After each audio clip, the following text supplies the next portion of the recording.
Welcome, everyone, to another exciting adventure on Riding Through the Unknown.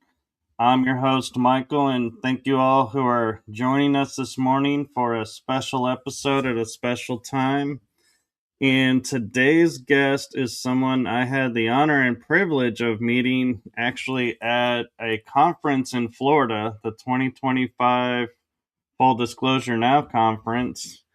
And I have to say, you guys are in for a true treat. She is a wonderful source of light and energy. So I cannot even begin to do her background justice. So I'm going to hand it off to her to introduce herself and share what she does. So I give you the one, the only TikTok extraordinaire, Marvel Bliss. Hello. Thanks for having me. Nice to see you again, Michael, as Yeah. always. So my name is Marvel Bliss. My real name's Stephanie, but most in the community know me as Marvel Bliss. So essentially what I do is I'm a soul midwife. So I'm a birth doula, death doula, striving to be a sex alchemist right now. And what I do is I am very good at kind of illuminating pathways for people for spiritual evolution and transformation. So what I do is basically I mix comparative mythology, theology, religion, astrology, astrophysics, you name it. I have very wide, in-depth knowledge base that I kind of pull from and universally kind of tie everything together so people can see a pathway of enlightenment, I guess you could say, or evolution. But it's I'm very much about alchemical soul transformation and just getting into the highest unlimited blueprint that we can get into in our embodiment here on Earth. And also I work that up to a celestial level as well into the stars. So it's pretty cool. I love it. That's amazing. And I will be totally honest. I heard of and I know about death doulas, but I have never heard someone use the term birth doula. Yeah, so it's essentially a midwife, but I'm not actually doing the doctor's job. I'm essentially just there as a supportive role for both mom and dad and making sure that their birthing plan goes as suit. Because sometimes, when you're in a hospital facility, things can gotta kind of go haywire. And so mom and dad don't stress out. I'm there as an advocate to make sure what they want actually is stuck with, because we all have heard horror stories about the birthing process. And I like to illuminate more so in getting parents back in the home for home birthing, as well as some helping with ancestral healing with the birthing process, especially for like Native Americans and African American descent, because there's a lot of ancestral woundings when it comes to these generations, and it's held on both cellular as well as now in the physical realm. In these hospitals, they get treated a certain way, and I'm here kind of to help guide and clear it and get people back in the homes for home birthing, so we don't have the medical industry complex doing damage to our children, because that process of birthing is very sacred. So I'm there as like a protector and a guide for the soul and for mom and dad. No, that's beautiful, and I agree.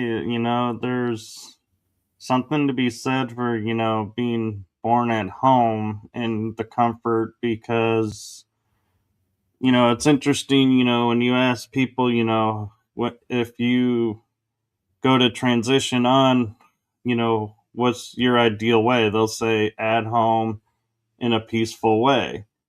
But we never ask anybody, what's your ideal way to come into this world? Do you want to be brought in through, this sterile environment? And so the first thing that everybody sees are these white walls and like machinery around, or would you rather be brought in the comfort of your home and knowing this is where you're going to be?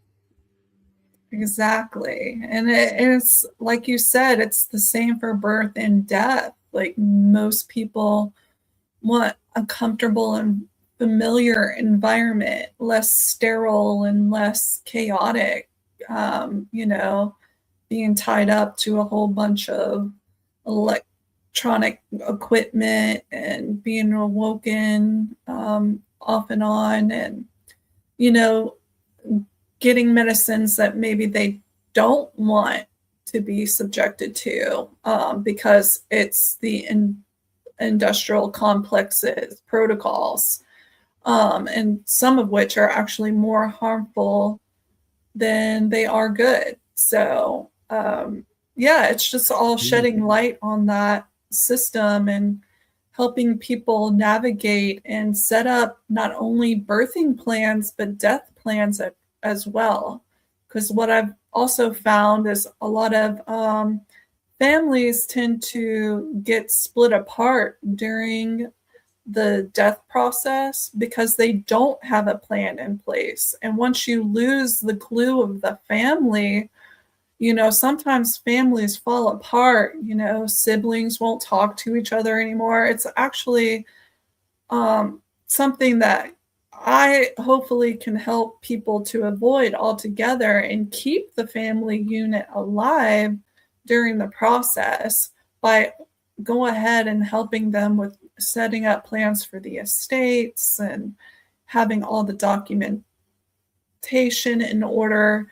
That way everything runs smoothly and they just have to focus on being there with their family and helping them transition, you know?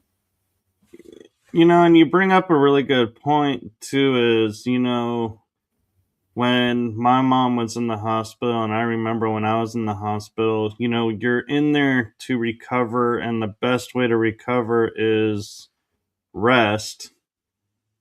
And they deny you that rest because they come in every 4 minutes having to check this, having to check that. And the hospital says you have to, the doctor says you have to take this and take that. And it's like, even the nurses, if you ask them, off the record, will kind of be like, yeah, it's not the place to rest. And Mhm. that, I'm like, I can't help wondering, when did that change? When did it go from this is the place to heal and get better to we're going to do the exact opposite and just hope for the best? Yeah, well, it happened a while ago. And that could be a whole nother show. We could talk about how not only in the birthing process, but the death process, how it evolved into this, what it is now, and just see the timeline of events that happened that we are now in. Because, you know, we all are aware of what happened in the education system. Well, that kind of process also happened with our medical complexes too. So it's very interesting when you actually get into it and dissect that timeline of what actually happened, where these things are now put in place. And um, it kind of evolved from what you were saying into what it is now. So, Right. And another thing I'm kind of curious about that you brought up is I'm familiar with alchemy and I'm familiar with metaphysical alchemy. So I have a feeling I know where you're going with this, but I'm not so sure. And so, future sex alchemy, what is and how is that, you know, the benefits of it? So, again, this is all about transformational energies. So that's my specialty. So, on a soul level, when you birth, you're coming in and then you die. But consummation is another transformational energy. You know, when two souls come together and they decide to make a child, that is also an alchemical process. So, what I and my mission is to help a couple, you know, connect with their spirit baby, actually have these consummation rituals, or just, you know, just their beautiful experience together where they're bringing in the highest vibrational being for not only the planet but their bloodline, to heal their bloodline too. So and just, you know, there's also other aspects of my mission too, like I want to help people who are rape survivors and you know, satanic ritual abuse survivors. From speaking from my own testimony, like it was very hard for me to actually stay in body during sex. And when you do that, when you disassociate, you become open to entities and stuff like that. So I really want to help people understand the spiritual aspect of it. But it's all about the transformational process and actually holding source energy between the two couples as they're making love, so they can actually bring in the highest frequency child when they are um, you know, trying to create a baby. So Yeah, that's true. And also, I think, you know, as we're talking about like the education system and the medical system, you know, gone awry, that system has also gone awry because they started teaching us, like, yeah, you know, just go sow your wild oats, they would say, and then get married and, you know, have your family. And it's like, no, it's that act is sacred, like you're saying, and it shouldn't just be, hey, I got drunk one night and bam, you know, did that act. Oh, well, okay, and then do it again, or be mhm. like, oh, you know, I'm not committing to one person, but you know, I have someone every night. It's like Right, different. It's like, what are you doing? You know, it's like you're throwing your sacred essence away. And right. Yeah, exactly. And, you know, like I'm not apart from that either. Like we grew up with this programming through television, through media, like, you know, and we're literally programmed to be like, okay, this is how this works, when really it doesn't. It's so much more deeper, more profound than that. And some of us don't get the exposure to that profoundness until later on in life. And then again, here comes Suck's alchemy to help kind of unravel those past experiences and get that out of the body, get it out of the cellular memory, and move it more into a divine state of being, you know, and understanding. So yeah, it's what's been done has is really, it's a lot to overcome, but just to see the progress over the last 15, 20 years, it is slowly starting to unravel, and people are getting more and more into that in knowing, you know. So Right. And I think what's important too is with bringing the sacredness of it back and people, I believe in the choice. If you want to wait till you're married, the marriage part to me is a piece of paper, really.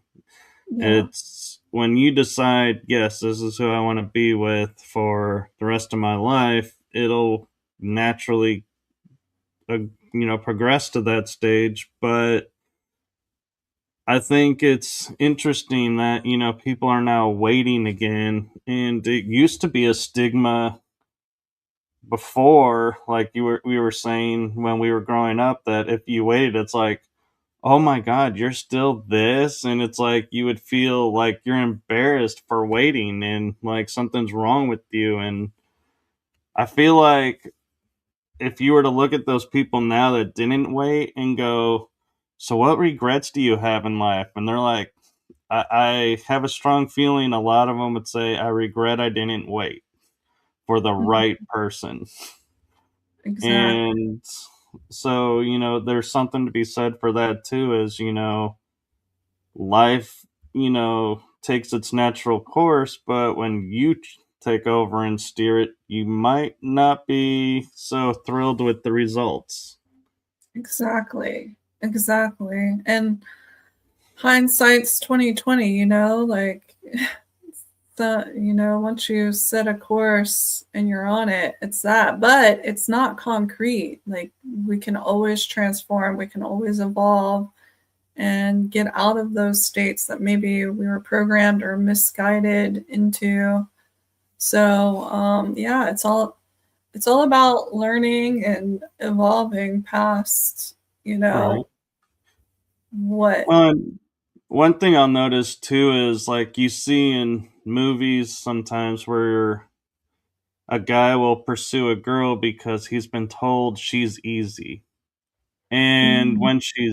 when she's like, no, that's not me anymore, it's like it flusters the person, and they're like, well, and everybody, and it gets to be an awkward situation to where I think that's the other thing people have to realize is, if you're living this lifestyle, people will talk about it and you're going to have a reputation. And so I'm not trying to say, some things that happen to you are your own fault, but Mhm. it's kind of partly is because of you have this stigma because of how you are. And so people pick up and react to it. And so I think that's the other thing. And, some events, do happen because of that stigma. And it is unfortunate and it is wrong. But it could be also avoided if that lifestyle wasn't in place, if that makes sense. Oh yeah, it definitely makes sense to me. I see where you're coming from. Yeah. So it's again like it all goes back to that evolution. Like, yeah, people might assume things, but if you're evolved past that and you stand in that, it'll speak for itself eventually. Right. So, I um, mean, a prime example of that too is, you go to a club or a bar and both parties are wearing like really tight clothes that really accentuates everything. mhm, And you ask somebody and their opinion of that, and they'll say, oh, they're, putting out that they're this and they're showing this off. So, they're wanting this.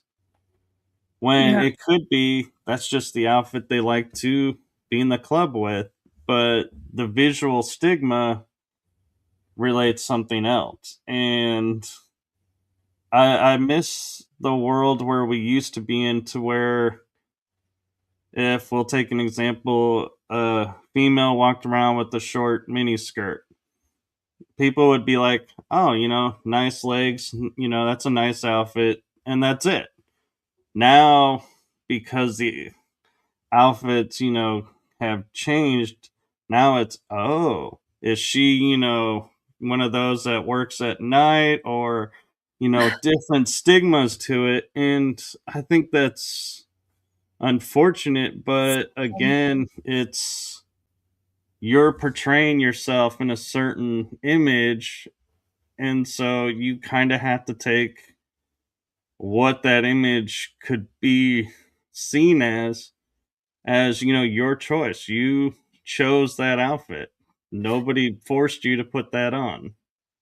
Yeah, exactly. Well, outfits are a tricky thing. I'm like one of those people, like, I'm gonna be that 80-year-old grandma that's like wearing whatever the hell I want, you know? Like I'll be in the crop top and the booty shorts, you know, and with Uh-uh. the sequins, you know, but it just goes back to other people's projecting onto you, right? Like they want to assume by the appearance that you're one way when really like you could be walking divinity that's looking like trash, you know? It's like those hidden angels that are in homeless people. People judge homeless people all the time, and they're like, some of the homeless people I've met have been the most beautiful angels in disguise.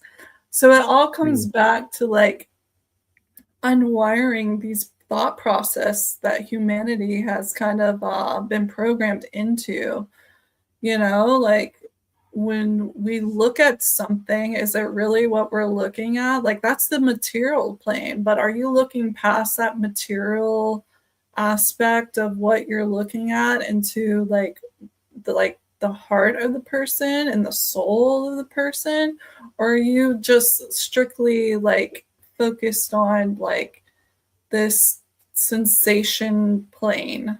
You know what I mean? Like, I and do just actually. bringing awareness back into that, I think, is important, very important for us, Mm. because we only look at it from like a sensation kind of view and not like a heart kind of resonance with people.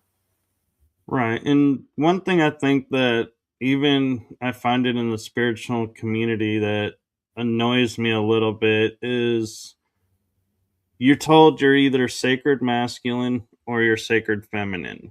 Mm, And in doing that, you're taking people back to their primordial state of, okay, if I'm the sacred masculine, this is my role. If I'm sacred feminine, this is my role. Where in reality, the roles are intermingled and intermixed, but you only achieve that when you're in balance of both. And when you're in balance of both, like that's where I try to be, as much as I can be. You start to like witness, people and going, I can see the way you're looking at that person. You are too heavily on one side of your scale, and there's nothing wrong with what that person's doing. And you don't see the stigmas and anything. It's like you're saying, you've kind of risen above and see them for who they are, but it also though has the detriment of when you react that way, then people start judging that you're this or you're that. And it's like, no, that's not me. I'm not that. But just because I'm in touch with, the feminine side a bit doesn't make me this or that. It's just, I choose to walk as much as I can in balance of both and try to understand both. And to be honest, I find it's, if you put me in a room full of women and a room full of guys, I venture to say I will come out understanding the women more than the guys. And it's only because, and I say this with all of my heart and honesty from experience, women will get into story and beat the story to death, where guys, we will say, yeah, this happened and move on.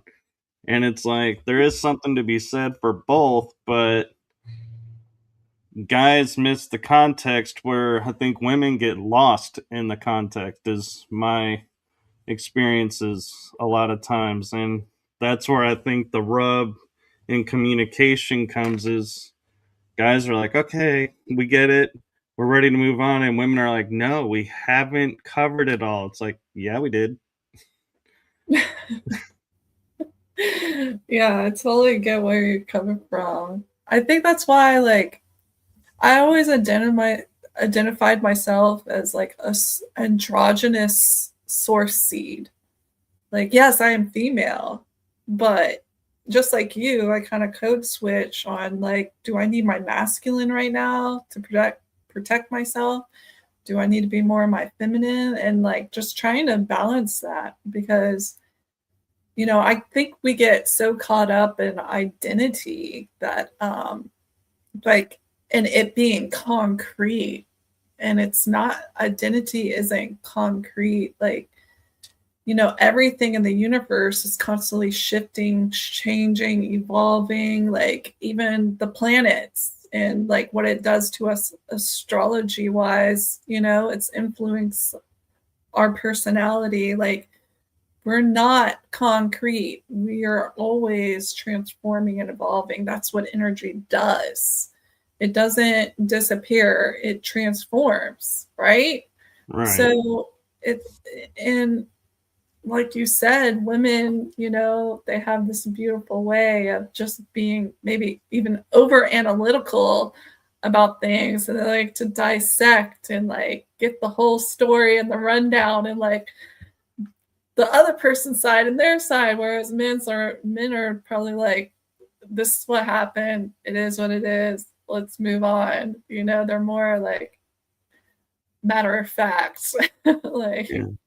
Like I will notice, and I, I've gotten into a few arguments, and when I argue with the female versus a male, it's almost to me kind of like a comedy unfolding, because with a guy, I can go up and say, hey, now that we're level headed, I get your point. And I just, it felt like you didn't get my point. And they're like, yeah, I get it. And we're like, okay, we learned. We're done. mm-hmm. When I argue with women, it's like, well, you were saying this and I didn't agree with that, and you weren't listening to my disagreement. Well, but you were making me feel like I wasn't important because you were doing that. I was like, wait, whoa. That's a whole nother argument. Where are you taking that? And it's like you're saying, it's like women argue on levels where guys argue the situation and learn the situation. Right, Women right. bring everything into the argument, and you're like, and I'll be like, going, wait a minute, that's not me. I had nothing to do with that. And they're like, well, but you made me feel this way. And it's like, how? How in the world? And I feel like that's, something that, I almost feel like if we had a guidebook, that would have to be like a chapter in itself, is be Right, prepared, because that's where I feel like a lot of couples end up in therapy, is because one is bringing everything to the forefront to process and get, work through, where the other is situational. right. Women are very feelings. They're very emotion. They're bringing their feelings and their emotions to the forefront, I think. Like, very water, like what it is like they're bringing you all this, unpacking all these emotions, and they want you just to, I guess, maybe, or just speaking on mine, just like see like, hey, these emotions are happening, can you just like witness that this is happening and understand that this is happening, and where I'm coming from and feeling all this, and See, you and know. to me, the confusion that confuses guys and where guys get lost is women will be the first to tell you, don't judge me based on things in your past. And then they Mm. turn around and judge you for things from their past. And it's like, hey, wait a second. This needs to be a two-way street, not a one-way road. Right. Yeah, that's another thing is those wounds, that trauma that gets in on a cell level in your body and even on a mental level, and just going in and kind of unprogramming it. And sometimes it just takes the right man to like sit there with them and actually like help them move like trust issues, boundary issues, just like sometimes it just takes the right energy to sit with another person and help them work through unprogramming those traumas and stuff like that. Like we all come with our own issues, right? Like Right. even me. So yeah, like I think it's about finding the right alchemical partner that's like a good pair for you, and somebody who's willing to work through things and point things out, but not like in a critical way, just like, hey, like we can help each other evolve into like a better state of being and understanding and like progress, and just Yeah. learning how to communicate and speak on it without it getting too much into the emotions or too much into the, let's move on kind of, let's just drop it. Like really having that fine balance is important. Right. And I think one of the tricks too is I've noticed and I sometimes get tripped up by is guys have always had the role of protectors and women have had the roles of protectors. So they butt heads because you actually have two alphas, vying to see, who is the alpha. But it's different because guys will always stand up and protect themselves. Mhm. And if somebody protects us, we're like, oh, thanks. I, didn't really need it, but okay, cool. I appreciate it.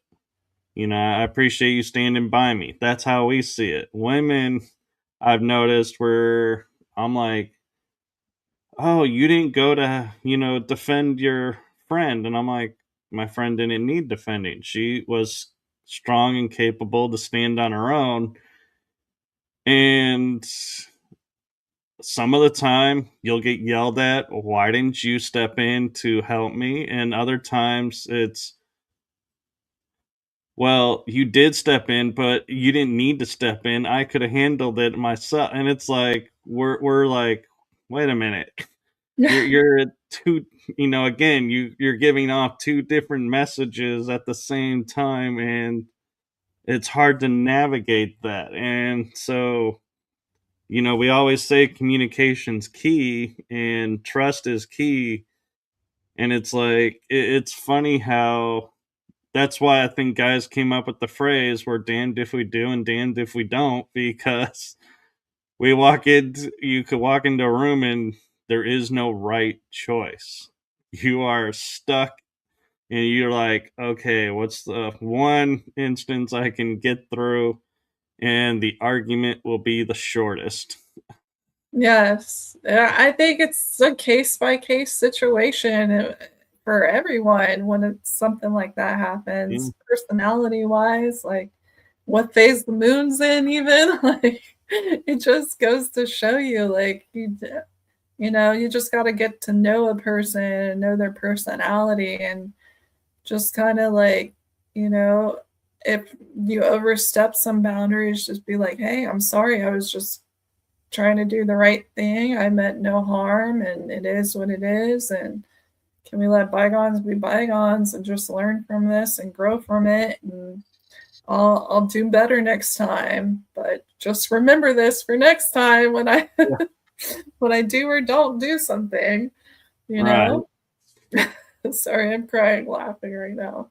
It's kind of It's okay. I got a watery eye too, so I'm right there with you. Now, in reading your bio and the topics that we picked for today, you do have one. It's like I keep looking at it and I'm like, I'm not even sure I want to ask what this is, because it's like one word has one meaning, the other word has another meaning, and that's the psychopomp. I have never heard of it, but I'm like, the word psycho, I'm like, yeah, I don't even want to, approach that drama opening scenario. And pomp, I'm like, that's like a celebration. I'm like, are we celebrating being nuts? What? no, no, no, no. Actually, if you look into it, it's actually somebody who can travel the spirit realm and help guide souls that may be stuck or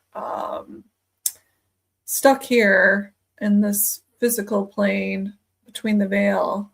So basically, I help guide them to the other side, because there's a lot of souls that will get trapped here, either religious based or whatnot, because they think they're going to go to hell, and like they or there's like somebody here they feel like they gotta be around and they can't leave yet. So I'm basically here to kind of comfort them, be like, hey, like it's really not like that. Like, let me help you cross over. Some of them get trapped in like these pocket realities. Like I live in a city that's like full of like civil war environment, and there'll be pockets of like slavery, there'll be pockets of civil war things, and I go in and just kind of clear and like help transmute and help people over so they're not replaying the same thing over and over again in this little pocket reality they're stuck in. So it's a psychopomp. A psychopomp is basically somebody who helps transition souls. They can talk to the dead, they can help them out and help them cross over. And I've been doing that since childhood. The first soul I ever crossed over was my grandmother, and I was trained by Elizabeth Barron, who's a renowned psychic medium, and she basically taught me how to do that. And I've been doing it since, and that's what got me into the whole death doula field, because not only can I help during the process, but I can help after process too. So, and I didn't realize that was even like a job until maybe 5, 6 years ago. And it's like, oh, you mean I can actually get paid to do what I've been doing my whole life? Like, okay. Like I just did it because, like that's what I've always done. And it's kind of evolved into like a passion of mine Yeah, over the and years. So so yeah, it's it's nice to have a name for what I've done as well, since I was a teenager, probably. And but I still, it's like in my mind, I'm like, I would never put on a resume Psychopomp, because I'm like, I just don't think that, I'm like, there's got to be a better word out there, because I'm like, I don't want to be associated as a psycho, but I yeah, get it.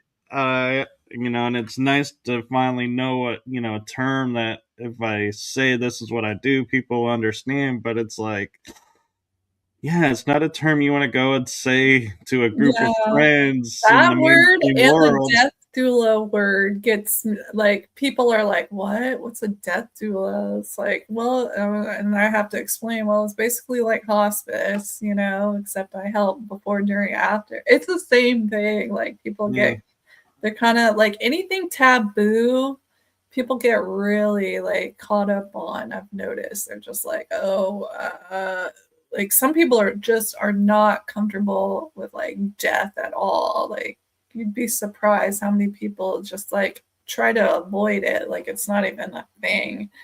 oh, Like I it know. scares them.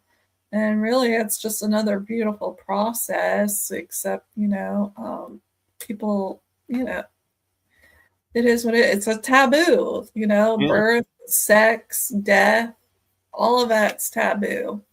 But So, to me, the one line that people will say, I think it's like the kindest thing they could say, even though it's kind of insulting. And the reason I say it's the kindest thing because it tells me I need to veer off right now and change the topic if to keep civility before this turns into a huge argument is when they go, "Oh, you're one of those." It's like my mind goes, "Oh, yeah. You're mainstream. I'm not. Change topics. Let's, we could stay friendly. Let's just drop it and, change topic." And it's like a flag for me going, "Yeah. Okay, this is what we have to do." To yeah, yeah, where and and I know they're meaning it as an insult of, "Oh, you're one of those people." Like, oh yeah, but it's actually a blessing because it's like, yeah, now I know where you are too.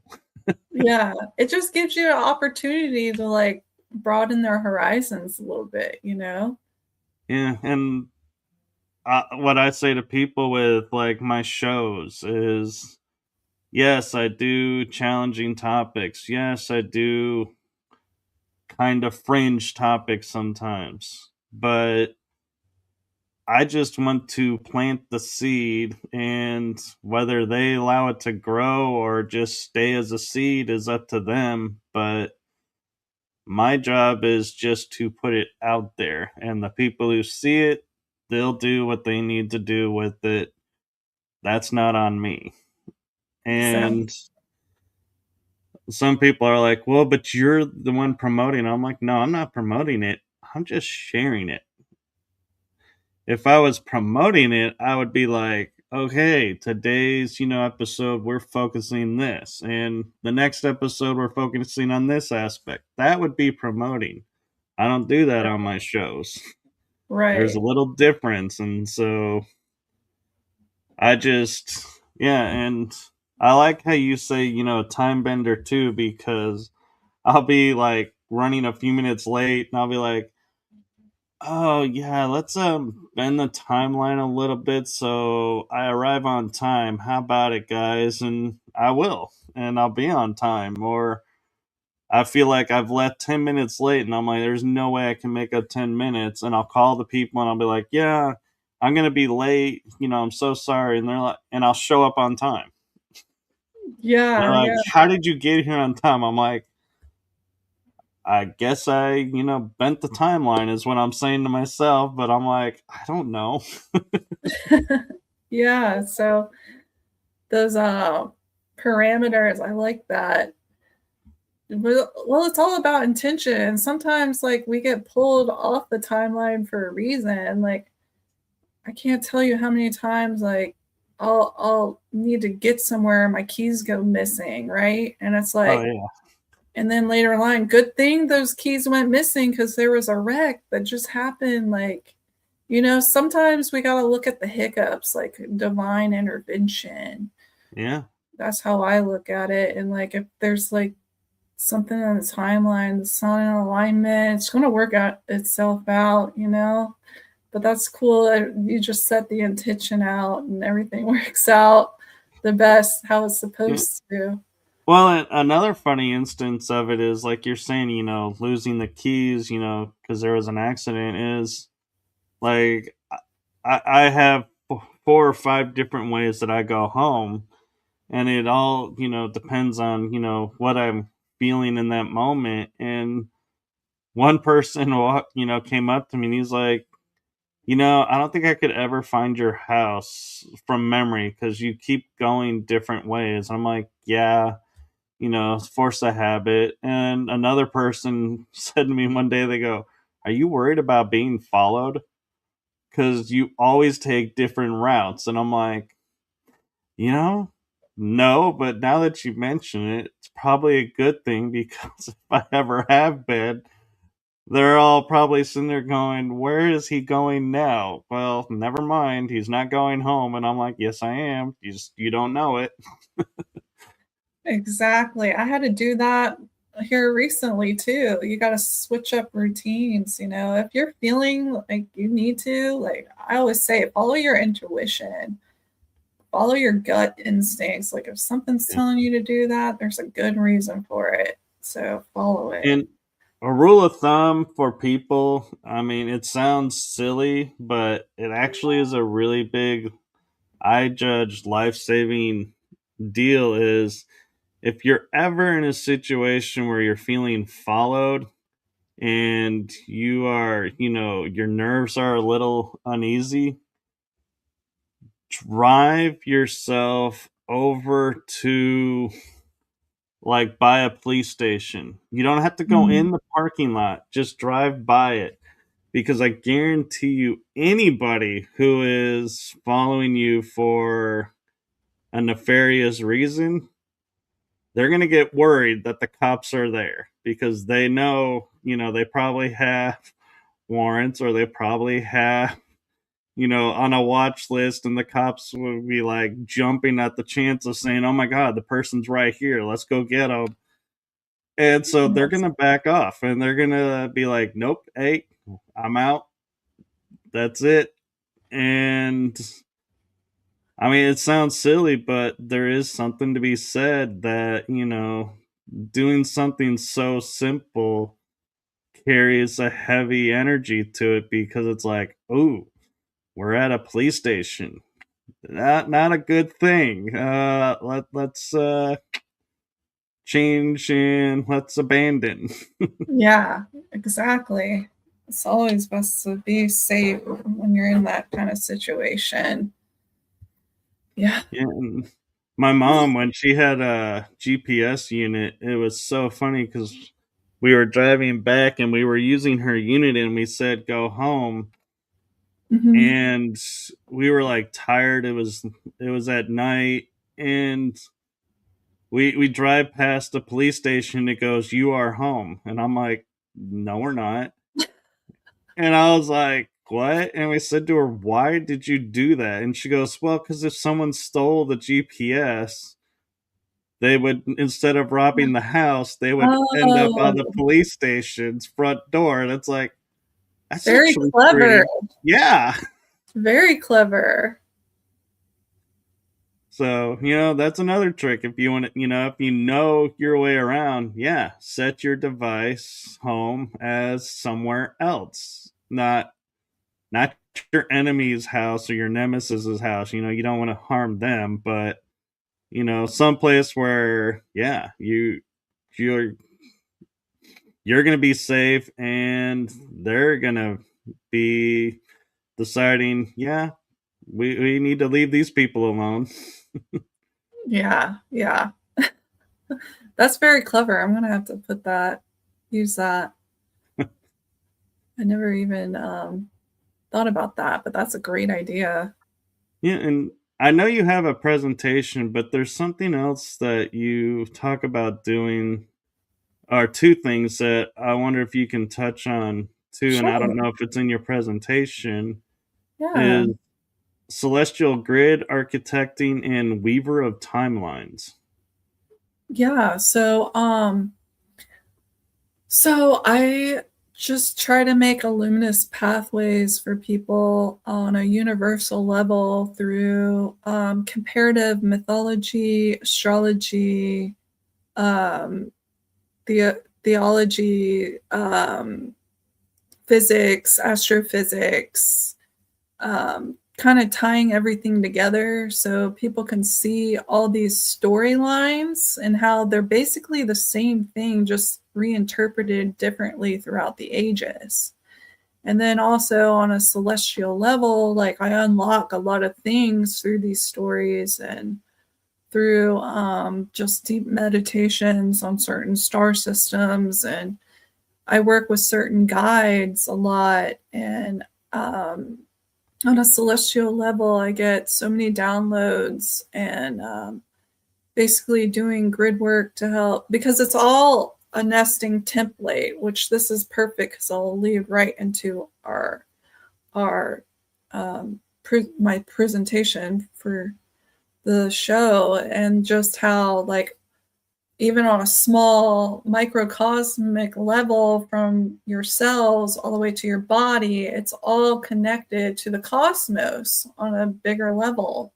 So these planets and these star systems, they're all influencing us in different ways, and just kind of helping people look and see these nesting patterns and how to work with them in um, their own work and mission. Because I know there's a lot of people out here that do grid work and do body healing, but just to see how it kind of stacks upon each other, like kind of like a Russian doll kind of situation, where you can unlock these layers, and how maybe one layer you may be overlooking can just shift and transform something beautifully and help bring healing to it. So that's essentially what I do with that.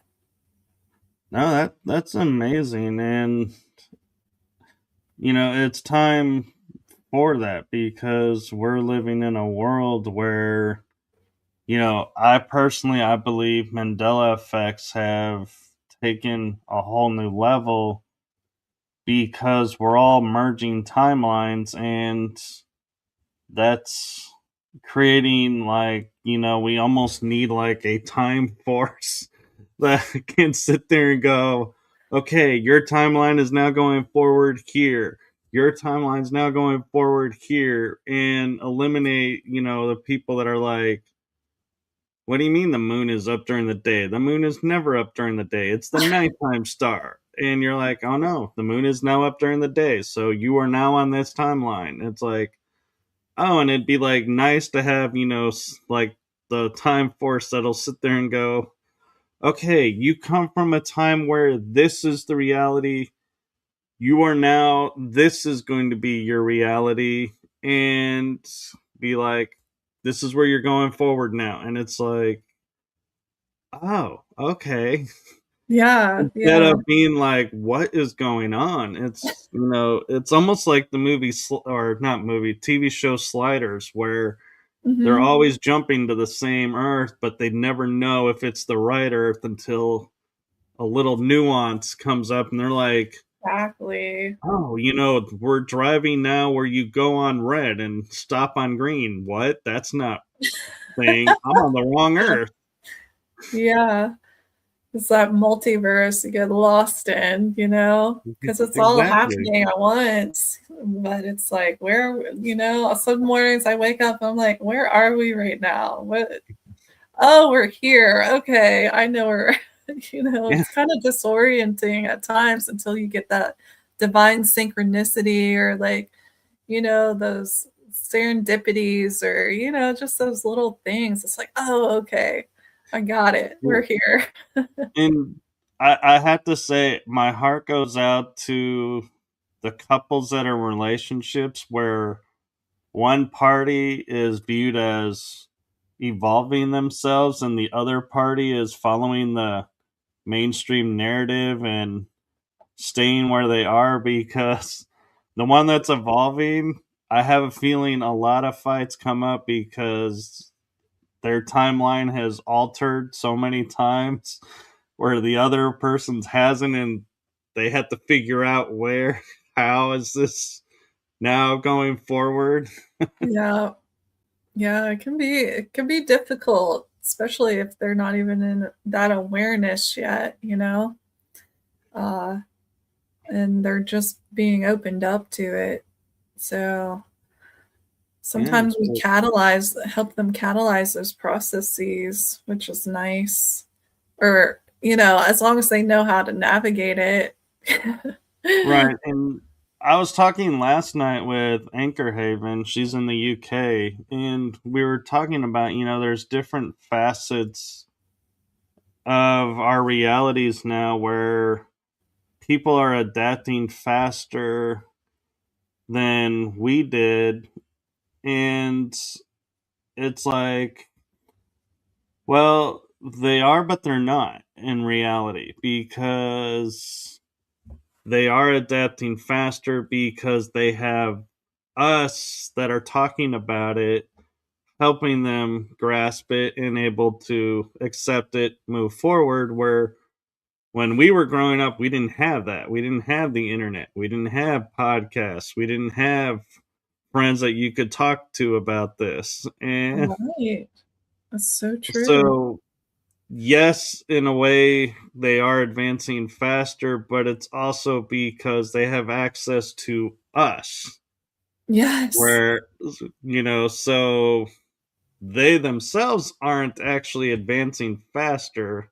That's the illusion. They're still learning, like we're still learning. It just seems like they get it faster because of where they're at. Exactly. Yeah, that's true. The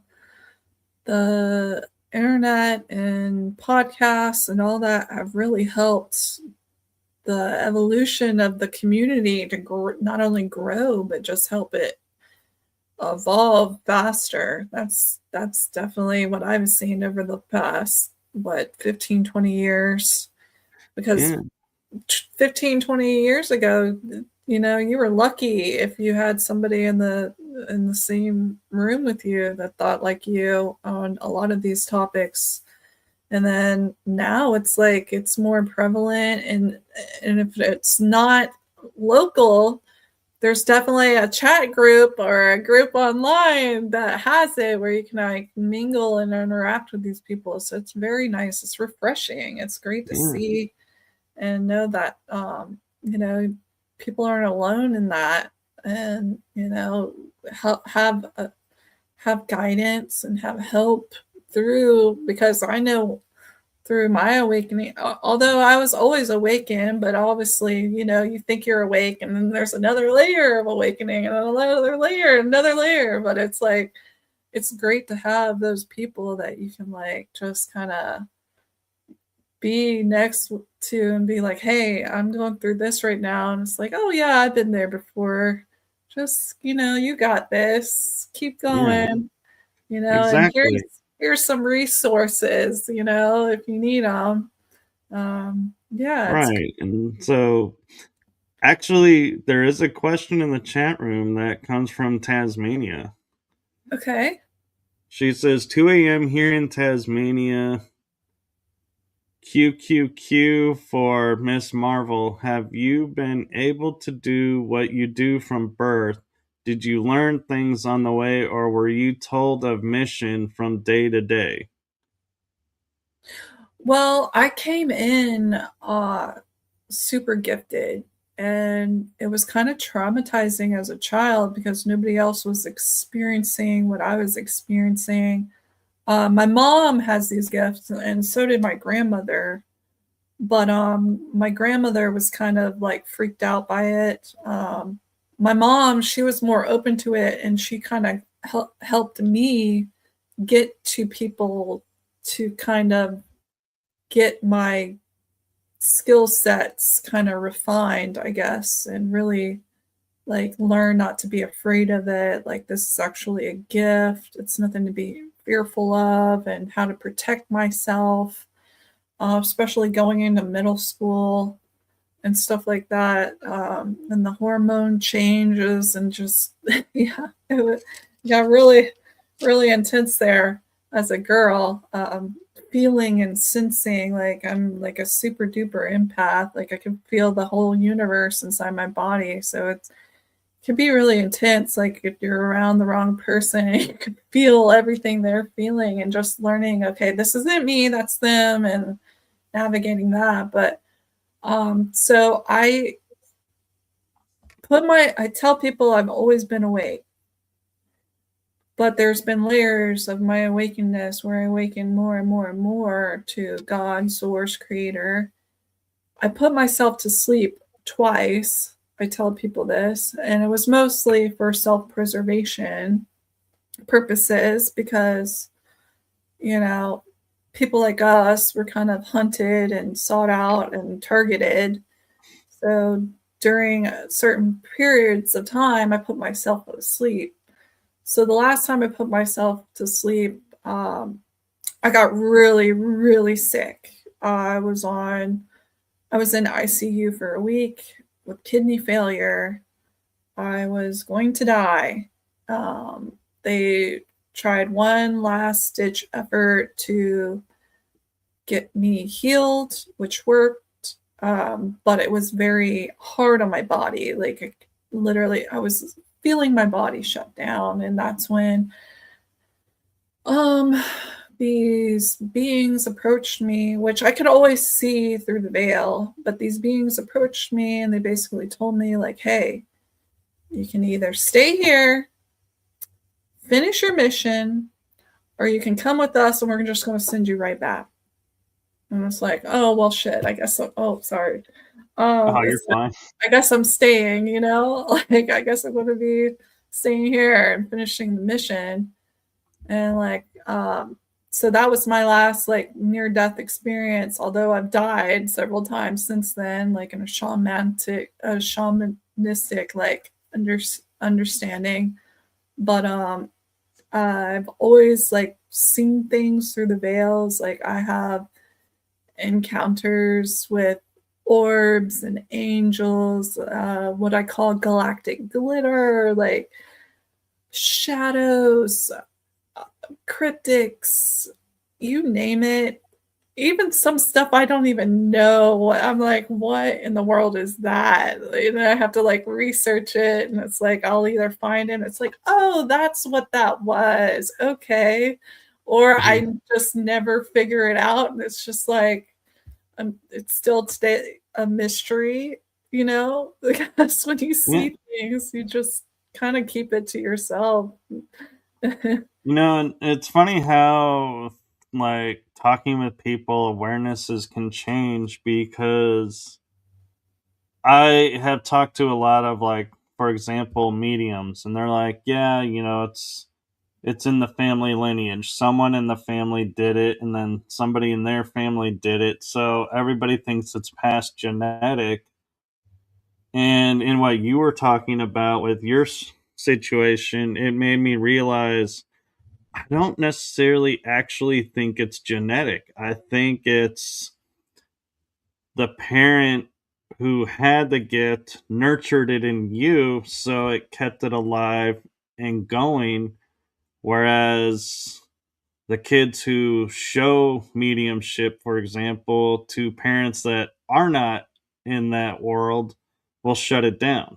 And I think Exactly. that's what's the real difference is of why we have, some mediums and some aren't, is it's was nurtured versus not nurtured. And so that's the reality. Everybody can do it truly if it's nurtured. Yes, it's so true. It's so, so true. You brought up such a great point about that. And because we're all born like this, like kids come in, especially kids now, they're coming in like fully online, fully empathetic, fully like just still with the veil. And initially around what is it, 9 to 13, that's when things can get shut down. But like you said, if it's nurtured in the right way, and we actually help these kids and make them feel okay, and like it is okay to be like this, because again, here we're talking about these taboos again. Like some people would consider this a taboo, and it's Right. not. These are innate abilities that they've strategically forced on the populace that this isn't how you're supposed to be, because they want it for themselves. Like higher ups, they want it for themselves. They don't want everybody to have this ability. If everybody was online, in tune, could time bend and do all these things, we wouldn't be in the positions in this whatever you want to matrix. Realm, yeah. Yeah. And and the beauty of it too is, as we're saying, if not nurtured goes away. but it doesn't die. That's the important thing, because let's say, as a kid, I never did mediumship, but when in my 20s, all of a sudden I could channel. Wow. It's not that it wasn't nurtured, or not nurtured growing up. It can always be turned on, so to speak. Our gifts and our abilities are never gone. They Mhm. just are quiet until we put energy and power behind it. And then they come online, and it's like, hey, you had this great reveal. And that's where, I think a lot of people feel like, oh, because I didn't do this, as a kid, and my parents told me it was wrong, I can't do it now. And they follow that script where if they let go of the script of I can't do it anymore to, well, now that I'm free, and I'm not under my parents' thumb because I'm living my own life, let me see if I can do it. Let me, find someone to help, that can help me nurture and bring energy to this and see, what it was, if it is something I really want to do. And that's an important fact that I think a lot of people in this world don't realize, is they think once I turn my back on it, it's gone. No, it's Mhm. not gone. It's just waiting. Exactly. And some people, it takes that near death experience to turn it on, or it takes an event or some kind of trauma and they remember. I can't even tell you how many people I've met where they suffer from anxiety, but they're like super empaths and they're picking up on people around them. It's not even them. And they start taking medicines and stuff. And it's like, Right. actually, you're They haven't, empathic, you yeah, know? they haven't learned the discernment yet of the, and when I say discernment is, I learned there's one sentence you can say that like can clear your energy in a heartbeat, and that is to say, if this is mine, I accept it. If it's not mine, I don't. In which case, Powerful. what you're feeling, if it's not yours, it dissipates off and disappears. And so it's like you're not taking on other people's stuff, in other words. Right. That's a great tip. And so, with that being said, I don't know how much time you have, but should we get to the presentation? Yeah, we can do it if you're up to it. I'm up to it. Oh, I don't I, know how much time you have. I have unlimited time. Well, I say that I have an appointment at 3 o'clock, but it's only 11 here. So, in other words, that's why I say unlimited. Is you don't have to worry about, oh, Okay. he's got 10 minutes. It's like, yeah, no, I got an hour, but I'm sure you have commitments too, and so that's why I say, yeah. Well, I'm actually free today. I made sure that today was free so we could do this. So, um, All right, well then I will pull it up and let's illuminating pathways. That's what it says. yeah. Let me get back out here. Okay, so this is um kind of what we spoke on earlier, nesting patterns from the micro to the macro, as above, so below, as within, so without, as the universe, so the soul. So I just want to remind everybody that like things operate in this manner. It's all nesting patterns. So if you're trying to heal something, you might need to take it down to the macro, or you might need to take it up to the down to the micro, and then back up to the macro. So I'm just here to illuminate some pathways and also use comparative mythology to kind of unlock some ancient remembrances, at least from my perspective. And you don't have to agree with me. Obviously, use your discernment. I'm just here to kind of help maybe activate something within you that maybe you could utilize, or maybe it will send you down another luminous pathway of your own. So again, you don't have to take what I say as the way it is. Just just give me the just let me show you. Right. Essentially. Well, and I like how you're saying, micro to macro, because I think that's, you're looking at it in the world in a way that most people don't. Like, most people don't sit there and go, we'll use terms like, oh, you're micromanaging, or, oh my gosh, you're looking, this thing in the macro. And it's like, we sit there and we're like, we don't even know what we're saying, because we're just so used to the language that we don't think about what we're saying. Exactly. And a lot, we lose the smaller things, and sometimes we lose the bigger things too. Like, I'm talking like on a subatomic and nanoatomic level, and it's not big enough for us to really have it in our visual, or even like on a bigger level, like a super massive black hole out in the middle of the galaxy. Like, it's all about bringing the big and small into the awareness. Right. So, And another way to look at it is, like we were saying earlier, with how men and women see, situations, is men are more of the macro. We look at the big picture. Women are more of the micro. They look at every minute detail. that is so true. That is that is great. I like that. So this is kind of what led me down this certain pathway. Basically working on the Tiamat consciousness through the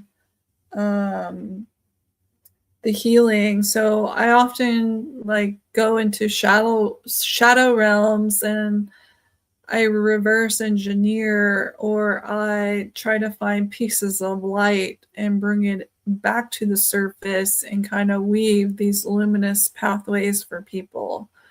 So this is where we're going to start our luminous pathways. If you're familiar with the Oceana Dean Guardian material, this is kind of going to play into that a bit, as well as comparative mythology. And so this, we're starting out with Our Lady of Sorrows and Jesus. Okay, and Our Lady of Sorrows is Mary, who basically carries the seven swords of what happened to Christ. And the way I look at her, and some others look at her, is as a Black Madonna, where she holds the Christ light. So from my perspective and my interpretation on a universal level, she is actually the Manu field holding the Krystic light, or the divine blueprint here. So let me see if I can open this up. So if this template, the 12 tree, 15 tree template, is the divine Christ light, she is that Manu void field that is holding the Christ light. And this will play into some comparative mythos, because essentially you'll see the same story told over and over again, but in different ways based on which region and era it was in. But here you have the 12 tree tree of life here as an example, and this kind of shows you the light right here. As you can see, this kind of looks like the Templar cross, right? Well, Right. the Templar cross is actually the smallest unit of light. It's a photon. Hold on, let me see if I can get this out. So this here is a photon, and you can see it literally forms into the Templar cross. So this is the Chris light. We all have this on a cellular level in our heart. This is the spark that happens during consummation. It is the source. It is God's creation in this material plane. So here we're getting into more of the comparative mythos of this, where we were talking before about the masculine and feminine, right, Michael? Right. So we have the mother, which could be Mother Mary, Father God, but the Christ, Holy Spirit, which is all of us. Like, we are the child of God, right? And this can play into the smallest fields all the way up to the biggest. And here again, we have the female, the male, the androgynous, the matter, the antimatter, the void, mother, father, child, magnet, electric, electromagnetic, manu, mane, ere, manu, positive, neutral, negative. So this again, there's like this structure, and this goes over to the Hindu understandings of the guna avatars, which usually are three qualities, or one's the birther, one's the sustainer, one's the destroyer. And there's also a feminine one too. So there's many of these, but this is all going back to this divine trinity, right? You need all three, but you want to try to stay in the sustainer field. Now, they all play a role in this creation that we're in. It's just knowing when to apply that masculine, when to apply that feminine, and along this nature. And what's interesting is what a visual that just popped in my head, I feel like came from above, so to speak, is, we're talking about the three, the power of the three. And another example of that is we have light, dark, and in the middle would be shadow. Yep, exactly. Exactly. And they all have their role and their place. What I've learned just from my own alchemical process, because I married my shadow like a long time ago. And basically I learned my shadow to a T, and it is my ultimate protector, but I had to sit it down and be like, look, I wear the pants in this relationship. You are my protector. I see you and thank you, but I wear the pants in this relationship. And what I say goes. All right. I see you protecting me and I thank you, but we're going to handle this my way. Okay. And that's basically how I've handled my shadow. Although, like, I do have to have those come to Jesus meetings, but I see inevitably like our shadow is our protectors. And this is going to play into this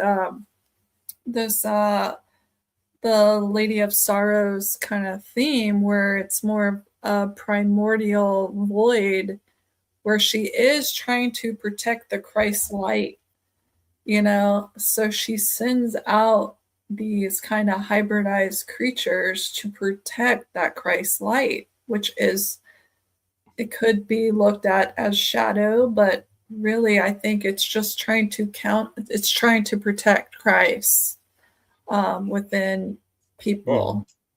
So you view ego as shadow. I do. Okay. because of identity, and the ultimate identity is the Godhead, but we get caught up with like, oh, I'm Kali, I'm this, I'm that. Well, you lose sight of the I am that I am. And that's the ultimate, right? It's the ultimate to be the Godhead and to move away from identity altogether, which is a shadow aspect, because when you claim a certain identity or a certain role, again, you're claiming something that's concrete, that's not in a fluidity kind of state of being, when we're constantly evolving and transforming as energy beings. So it's just something to think about. That's just my viewpoints, like that's my philosophy on it. You don't have to take it, but that's Oh how. no, I find it interesting, and I love the different perspectives, and that's the beauty of being on the Earth realm. Is to me, shadow is the balance of the light and the dark within you, and it's Mhm. showing you which aspect you're in. So, if, for example, you're wanting to be of light, and you're being shown, hey, you're kind of acting like what people would describe as dark. You may want Mhm. to change this pattern and change this, aspect and reword what you're talking about. And it's like, yeah, thank you for that gift. And in a way, that's what you're saying is, it's showing you who you are and what you're portraying yourself as in the moment. Exactly. That's so true.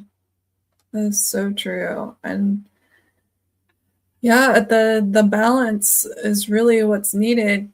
I mean, we both need the good and the bad. Like, we see, the thing is, like, a long, long time ago, when we were in like the higher fields of awareness and understanding, like, we were too much of light, being that we let in certain beings and entities that kind of overran us, and we didn't defend ourselves because we were like, oh, if we show them love and kindness, they're going to change. But it's not necessarily the case. We have to have that masculine side or that shadow side, or whatever you wish to apply, the feminine side, to kind of bring the balance to a situation, and not let certain beings kind of um, use us as doormats. Like, we have to have boundaries, we have to have understanding, we have to have respect, we have to have compassion, like all that's needed. But it's just fine tuning the balance between those aspects of the Trinity. Definitely. Right. And one way, like you were saying, with, the situation of, putting light into a place of, where you feel like it's missing, you have to be cautious because if you're doing it out of your authenticity, it'll be received well. But if you're doing it because you feel it's obligation and duty, Mm, then it may not be received as well because your intention is not matching the situation. that is true too. And that, I think that would play into kind of the ego a little bit, right? And those Right. identities and the roles, um, that we feel we have to be, portray, or whatever. Like an Um, example is, I walk up and I see a homeless person on the street and I go, hey, here's $3. And I mhm, walk on. That is me authentically saying, hey, I just want to help you. And I hope this helps you. But if I go up and I'm walking, along and in the same scenario go, oh, there's a homeless guy. I really need to give, him something to help him because, that's the right thing to do. You have altered your authentic self because now you're doing it because and not doing it out of. Right. That's so true, Michael. That's a good point. That it really is. It's all about intention at the end of the day. Right. And they both seem like they're the right thing. It's just one is, I guess, in reality, one is coming from the heart and soul, and one is coming from the mind. And Yeah, so that's where the difference in why one is more authentic than the other is your heart and soul is your true authenticness because it encompasses the mind. It doesn't separate it out. so true. I love that. That's good. That's good stuff. Yeah. And then, so we're going to go into the body and how this all connects to the body and what I've been working on through the 10th DNA strand, which is connected to the soul star chakra above the head and the left side, the ear. So this all plays into the micro to macro. So basically, I wanted to draw the attention to the body and the certain energetic systems through the nadis, meridians, cheese. Like there's so many different names throughout different traditional practices. You know, some call it axonal lines, but this connects on a grander scale to the things because it's all a nesting pattern. So if it's out there in the sky on a celestial level, it's within our body. So I'm just trying to bring awareness back to that nesting pattern that we were discussing earlier from micro to the macro. Right. And so this is the Isis Egyptian scorpion myth. And this essentially can be looked at as well as Mother Mary, the Our Lady of Sorrows, okay? And in this comparative mythos, there's 7 scorpions. So a woman in rags came out of a swamp flaked with 7 giant scorpions and approached a magnificent mansion, begged for food, but the mistress of the house took one look at her dirty clothes and unusual companions and shut the door in her face. Little did they, the mistress know that the woman was no ordinary beggar, but most powerful goddess in Egypt. A woman in rags emerged from the swamp, flanked by 7 giant scorpions carrying a baby. She headed to the nearest village to beg for food. She approached the magnificent mansion, but the mistress of the house took. Oh, I may have repeated that. Sorry. Let's see. No, it's a little bit different. Yeah. Okay. The mistress of the house took one look at the dirty clothes and unusual companions and shut the door in her face. So he continued down the road until he came to the cottage. The woman there took pity on the stranger and offered her all she could, a simple meal and a straw bed. Her guest was no ordinary beggar. She was Isis, the most powerful goddess in Egypt. Isis was hiding from her brother Set, who murdered her husband and wanted to murder her son, Horus. Set was also a powerful god, and he was looking to help them. So, to keep her covered, Isis had to be very discreet. She couldn't risk using her powers, but it wasn't without help. Serket, the goddess of poisonous creatures, had sent 7 of her fiercest servants to guard Isis and her son. As Isis and Horus settled into their humble abode, the scorpions were enraged at how the rich woman had insulted their divine beloved. They all combined their poison and gave it to one of the 7, Tefin, or Tifin. In the middle of the night, he crawled into the mansion and he crawled under the door. He saw the owner's young son sleeping soundly and gave him a strong sting. Isis and her hostess were soon awakened by a loud crying, and they looked out of the cottage door and saw the mother running down the street crying, and she hugged her son. When Isis recognized the woman who had driven her away, she realized that what the scorpions had done. So she invoked like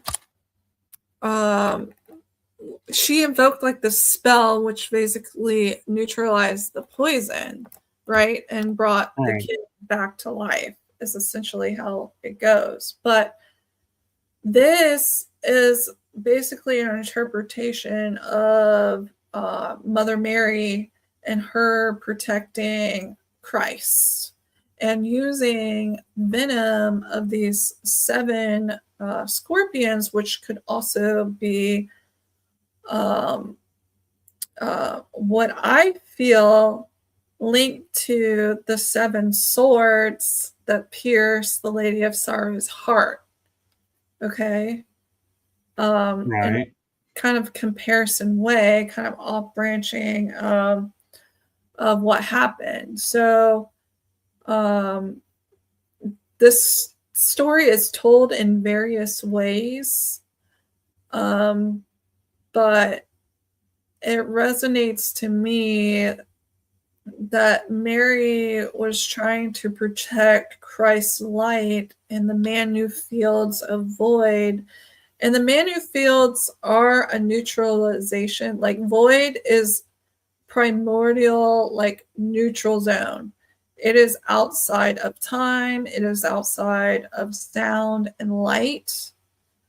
So it carries the Christ light, like it's surrounding the Christ light. So this is a field where all the kind of disruptive beings are sent to be neutralized, if that makes sense. It does. And Rachel has an interesting point, and I think I'm only bringing it up right now because I think it ties into what you're talking about. Mm-hmm. And she says, if intent is good, the delivery may seem poor. Is it, in parentheses, possible, with a question mark, that the person receiving is receiving in a poor way? Yeah, and that goes in perspective. Like what we identify as bad and good may be completely different in a different culture or a different time era, you know? Right. So, and this goes back to my philosophical background. Like we would discuss like what is good, what is bad, and again, it all is based on perspective, culture, the time era, because there's stuff that we got away with a long time ago that which would happen now we would be completely against. So yeah, bad and good, it's all God. Like this is all God having a divine play, right. And I think a good example of that may help, clarify, how we're interpreting it is, like, let's say at the conference, I walked up to you and said, "Hey, here's $20," and walked away. My intention is, hey, I just wanted to do something nice for you. You may turn around and say, why is he giving me $20? I'm not destitute. Do I look like I need this? And that wasn't my intent, but you're picking it up and like you're in confusion and going to one aspect or the other.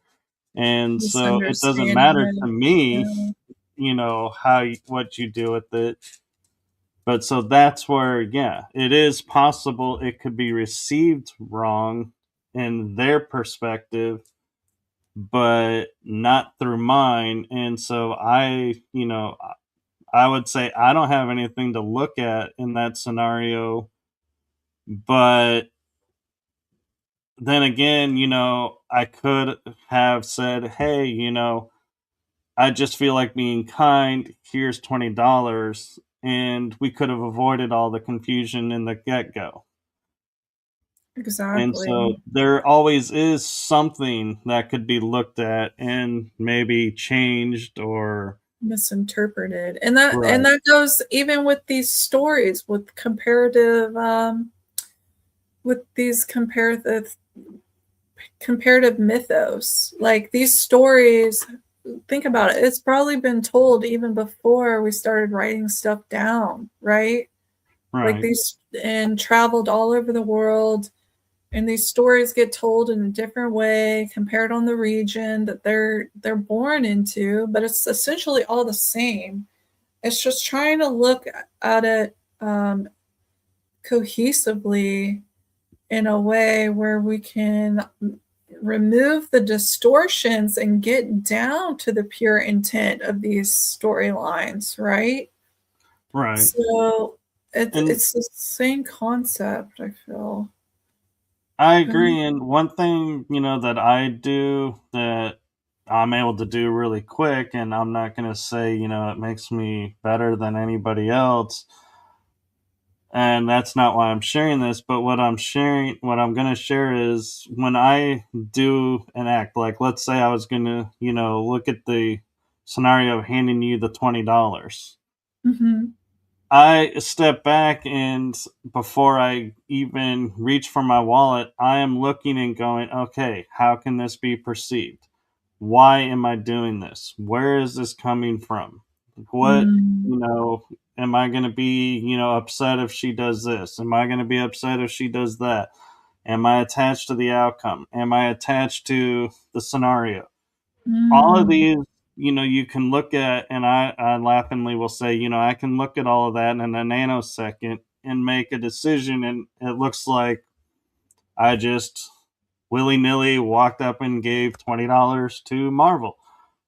Well, in reality, I played out in my head all these scenarios and was like, this is for the betterment, so I'm going to do it. yeah. And how she receives it, she's going to play in her mind all these different scenarios and decide which one, is she coming from. And, she's a choice to say, oh, I feel like, Michael is, a really good person. He's, of the light. This must be a light gift. I'll accept it. Or, I wonder why he's, doing this. Maybe, later I should ask him. Or, I don't want to insult him, so I won't ask him. And that, is where we get hung up, is we start becoming attached to what is going to happen. And that's what we have to be careful of and look at and go, okay. And that's where I can go, hey, if I do this, these outcomes become nullified. So she'll know it's of the light and it's all right. Versus, oh, if I do nothing, she's going to be questioning again. And so that's where true communication and true listening comes in, because another aspect of that is if I walk up and I'm speaking with my heart and say, my heart to you, here's $20, and her heart is open, and she'll hear, hey, your heart is giving me $20. My heart accepts this $20. We don't have to say a word, and we had a great conversation. Right. So it's a matter of how you approach and how much are you really thinking and putting into it, and not getting attaching yourself to what is going to be, instead of just letting the moment be the moment. Yeah. Detachment is key. Yes, sir. I completely agree with that one. It's it would be nice if more people were in that awareness in society, you know, I and agree. actually analyze like that. But that's beautiful that you do that. I appreciate you for being like that. It's very rare to come across on a day-to-day basis.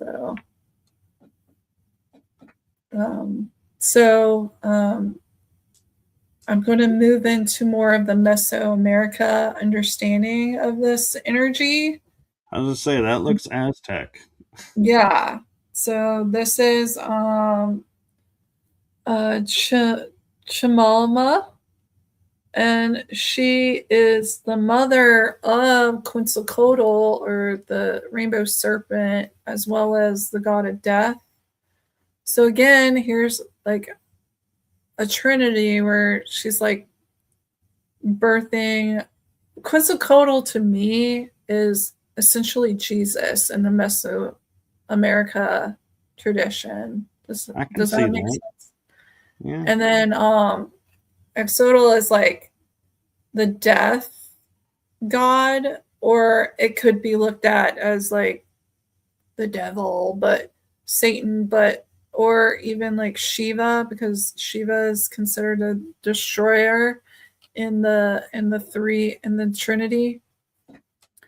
But so essentially she influenced life cycles, guides souls through birth, life, and death. So here it's more of like the Pluto, like the transformation energies that are held in the 10th gate, or the Mother of Sorrows, Mother Mary, who holds the Christ light, which is this Quetzalcoatl, which is her son.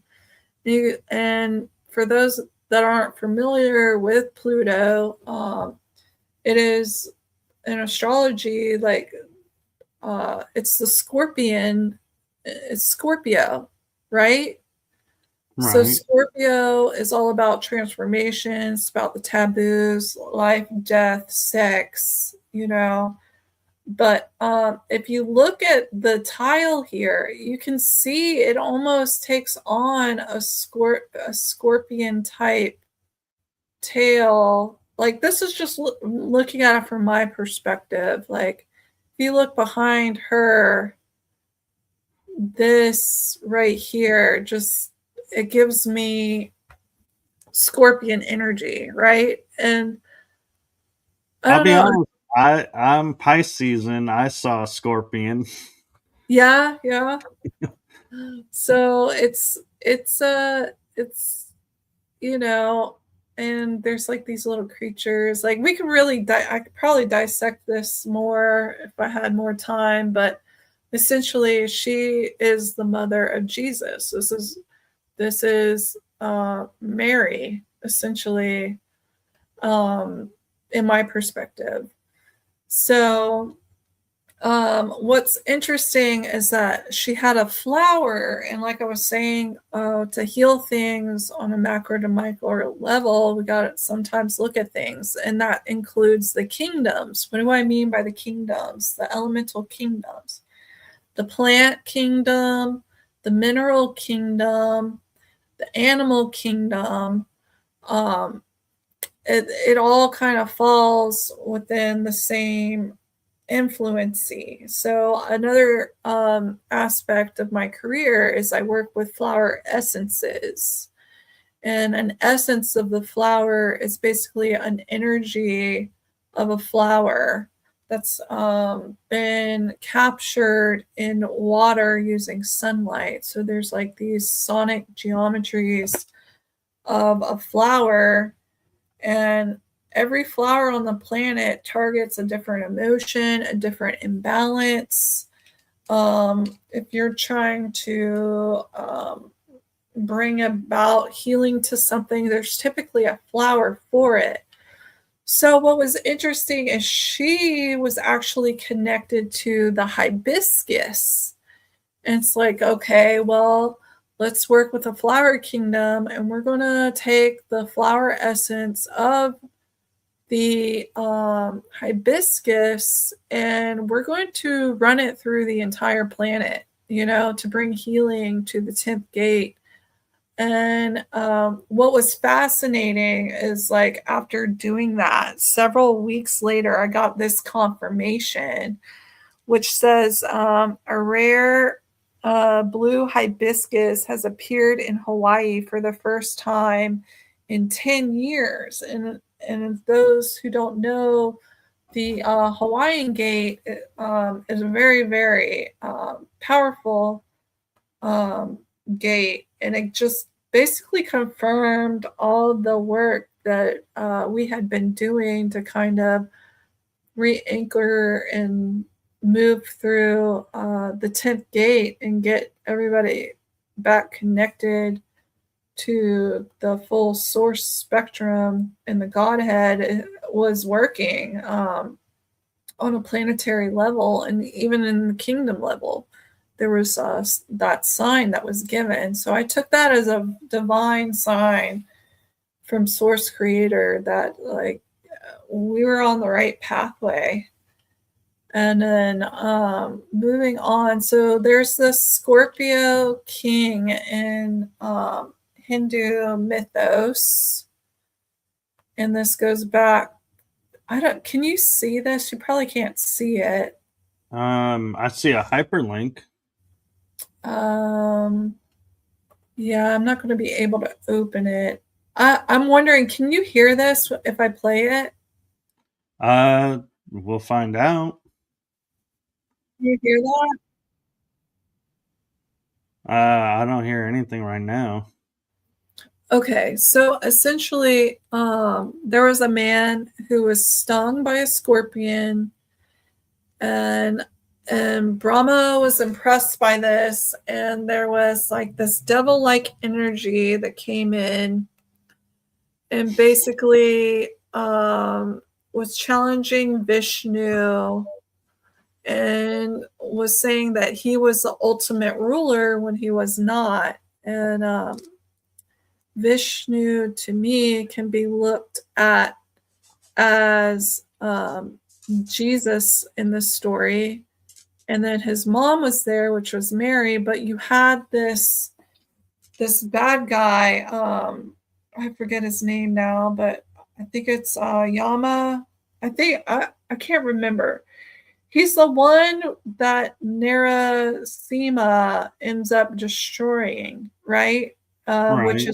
Which is a lion-headed kind of hybrid being that destroys this god because he was basically made invincible. He was granted the wish of like nobody could come up against him. Nothing could destroy him. He like named off all these things where he pretty much was invincible. So there was a god created just to destroy this guy because he had become like the undestroyable one. So this is another kind of comparative mythos that kind of plays into what I'm talking on here, Right. and the different timelines and eons. Go ahead. Sorry. I was going to share, if people are familiar with Hollywood, Dwayne Johnson, The Rock, does have a movie where he's the Scorpion King, and the first part of the story is, he is stung by the scorpion and becomes the king of the scorpions. He survives, but they kind of did away with the other half of the story, I think, and dragged it out to, I don't know if they're ever going to get to it or what, but so if you were wanting to know, if that helps you reference what we're talking about, I was just going to throw that out there because some people may have seen that. And you can easily look up, just look up the god who was stung by scorpion in Hindu mythology, and it should bring it up, the storyline in full, if you want to research it for yourself. I had a video, but it's not going to play on here. I do apologize about that. I'll be better prepared next time with it. You're totally fine. But yeah, so this was just another play into these plutonic energies and the story of Mary protecting Christ, but in a different version based on the culture. This is what I mean by I'm trying to create these luminous pathways on a universal level throughout different cultures for people using these comparative things. Now, this one right here is based on like the Sumerian concept of it. So here we're tapping into more of the ancients, the I'm sorry, Anunnakis. Ganesh, or not Ganesh. I'm sorry, I'm trying to remember the sacred canon, the texts, the flood of Gilgamesh, the Epic of Gilgamesh. Gilgamesh. Thank you. Yeah, I couldn't get that out for some reason. I was having a brain fart. but That's all right. But yeah, so this is coming out from this interpretation, and this is where Tiamat kind of comes in here. So Tiamat, which is, I feel, the Mary,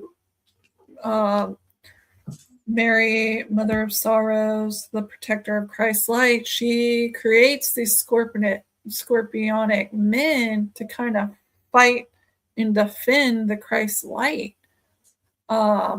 But this, again, there's some distortions here in the interpretation because, yeah, they do.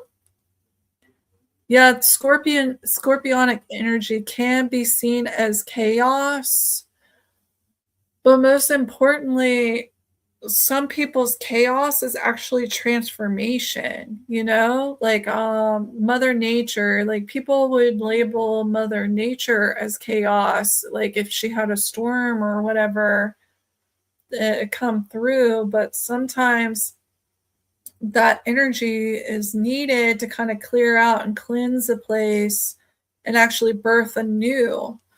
So again, it goes back to what you were saying, Michael, about good and bad, and how things can be kind of misinterpreted and misunderstood, Right. Based on that person's perspective that's perceiving it. Again, this character, they call it the scorpions are basically chaos, right? But it's actually transformation, I think, is a better word for it, because that's what these kind of the plutonic the Pluto energies are all about. Like, if you are into astrology, and it's about the taboos too, which is transformational energy. It's about birth, it's about sex, and it's about death. And that all three of those are considered taboo too. So this kind of like plays into that energy, right? And just basically reclaiming Tiamat on the guardian level, and kind of helping people understand her throughout different interpretations as she is trying to protect the Christ light. She's not trying to harm it. She's actually trying to like cause scenarios to get it reinstated or resurrected, would probably be the better word here when we're talking about the Mary, Our Lady of Sorrows, because she was there holding Jesus as he was dying, and in preparation for his resurrection of the Christ light within. And this goes back to like what even may happen inside individuals. Like, what if they do lose their light? Well, there's going to be scenarios put in place, or this chaos or this transformational energy that's going to come in to actually reinstate that and resurrect that Christ light within them, right? The transformation within them to get back to source creator God. And something interesting too is when you look at all the iconic graph around the scorpions and all the stories, they're always giant scorpions or the adult scorpions. And I wonder if part of that is because a baby scorpion, if it stings you, that's the one that'll kill you because it doesn't know when to stop. So it just unloads all of its venom into its target, where the adult only unloads a small amount of the venom. And so you have a chance of survival, but they have that wisdom. And so I wonder if in the the icons that they use of them, if that's why they're always big scorpions, because they have wisdom that the little scorpion doesn't. Yeah, and what's interesting that you bring that up is when I was reading this, it was like the scorpions were actually the gatekeepers, right? They were actually protecting something. And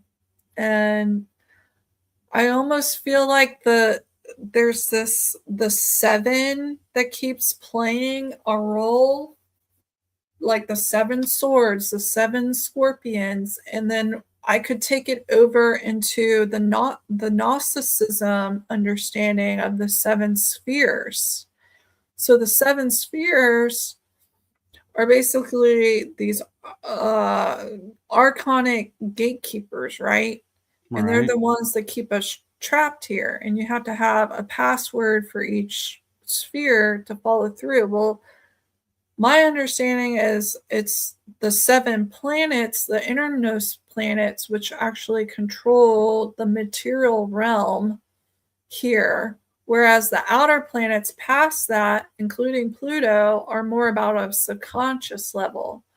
So subconsciously, these beings are gatekeeping the 365 of them actually correspond to the days. The seven can actually correspond to not only the planets, but the color system and the seven realms of the tree of life. So it kind of all like, it's kind of hard for me to put it in words because it's kind of complex, but there is a stream of unification within all of these different scenarios. And And here's something for you too, along those lines is we, seen Sumer, seen, the Egyptians, seen everybody has similar stories. We think they borrowed from each other. What if it wasn't borrowed? What if there was a race, like, a group, we'll say the Anunnaki for sake of the conversation, and they're sharing this, and they are individual stories, but they're aligned because that's the culture is global, not specific. And one of the groups of the Anunnaki is Palladians. And the reason I'm getting there is the Pallades, I don't know if you're familiar, they're known as the Seven Sisters, the Seven Stars. And so yes, there's your seven again. yeah, and I think that can also play into the river, the Absul too, or Absu, um, which Yeah, actually is Eridanus, but it's like off. Anyway, it gets in a celestial area too with these stories. Like these right. stories actually connect with the It would be, stars, but yeah, it'd be also like our the mind. Egyptian duat. Yes, yes, with the 12 gates. Yes, exactly. It's the same thing with that even. And this goes back to that micro to macro, like it's just I'm trying to create a luminous pathway where like people can like see all this and see all the distortions and see how it's maybe being used and weaponized into dogmas to kind of put control and constraint on us, and maybe we can navigate out of it now and see the more powerful message behind the Christ light, and the mother void Manu fields that hold that Christ light, and what its true purpose is to neutralize these subconscious poisons and these kind of creatures, the hybridized creatures that are causing the chaos, but really it's transformation energies regardless. It's all serving a purpose down here in this kind of divine play that we have, here, in this experience that we're so blessed to be experiencing, the good and the bad, because it's all helping us evolve at the end of the day, right? Like Right. we're all kind of learning what we came here to learn, and getting the lessons, and we're also teaching the lessons. And yeah, it's kind of like this beautiful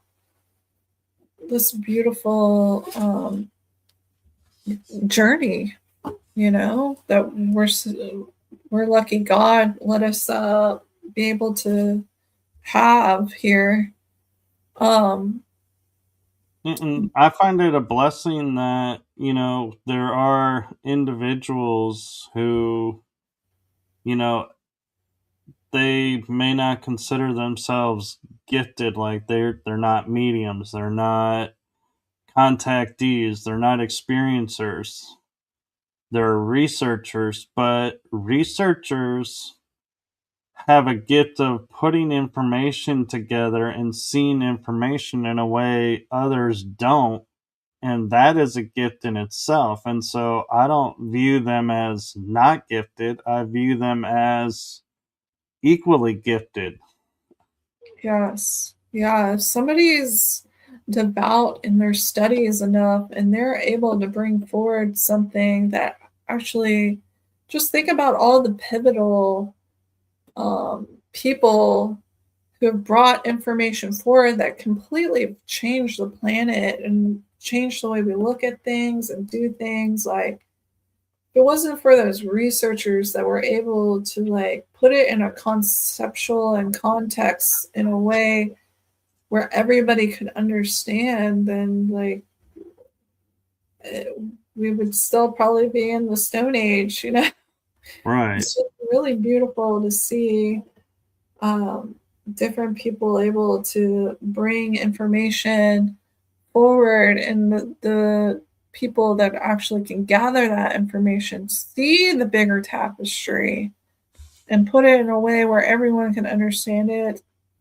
I really appreciate anybody that can do that, like, in so many fields, like we need more researchers like that, um, in the Right. And world, you know? I view you as one of those. I appreciate you putting all this information together because you're connecting dots I had never thought to connect, and changing my awareness of some things just by doing this. Oh, thanks, Michael. I appreciate that. And yeah, just this is like one of my passions. I'm always kind of trying to help the planet and people, anyway and anyway anyhow I can. I've always been this way, and these kind of Pluto energies are kind of like my specialty with my death doula and birth doula and sex alchemy. It kind of all plays its part, and it's helped me on my journey too, of evolution. Just doing all this and seeing it for what it is very profound, and it's like, oh wow, it just puts me that much closer to God, and just how beautiful, like, all this has been, like, over eons. Even though, yeah, there might be some dark wrapped into it, it's just beautiful unfolding and flowering of consciousness, that I get to experience, but also get to help other people experience, illuminating these pathways, you know? I And agree. maybe they have more to add to the pathway, you know? That's Right. the beautiful part, is like once this gets out there, maybe they can add more to it or take away from it, and vice versa, and just help others and utilize it, And in a it makes beautiful sense to way. me now why NASA and the scientists kind of took Pluto out of the equation and were like, yeah, this isn't a planet anymore. And I'm like, what, what do you care? Pluto's on the outs, is like the last planet in the system. Like what do you care? It doesn't have anything really to do with us. And now it's like when I'm looking at it in the form of like Scorpio and, all that it's attached to, I can see, oh, wait a minute. There is, a reason now why this is going away, because the narrative can't allow this to be. And so, No, yeah, oh, exactly. And not only that, but there's a um there's a nerve in the brain that actually connects to this too, right? And it connects all the way up to the Plutonian energies, and guess what that nerve um conducts or helps? I would Smell say, and taste. So think oh, about a certain something. They were targeting that too, but it has more than just that it does. Okay, so they were trying to cut us off like that too.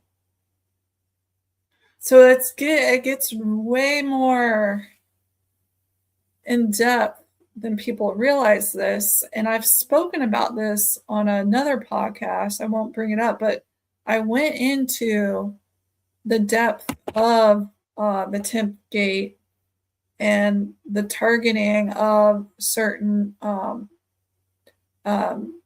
nerves in our cranial that are connected to smell and taste, and what they do, and the agenda why they want to leave Pluto out. You know, it's a lot bigger than people realize. oh yeah. So, um, I just made a connection too, and for the sake of the show, yeah, I'm gonna hold it back, and I can tell people offline what it is. But yeah, I kind of worked hard to have this channel, and I don't want it yeah, shut yeah, down. yeah. That's why I was like, we're gonna just skate around it a little bit, but if Yeah, picking up what I'm putting down, that's good. That's I good. am. Okay.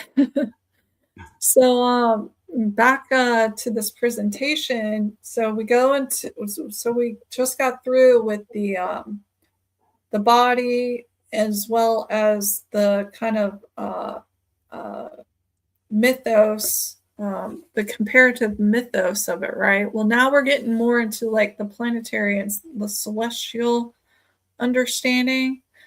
So what connects to this 10th gate, which we were just also discussing with the nerves in the cranial nerve in the head here, you got Iraq, um, Iran, Kashmir, and Hatshepsut's temple.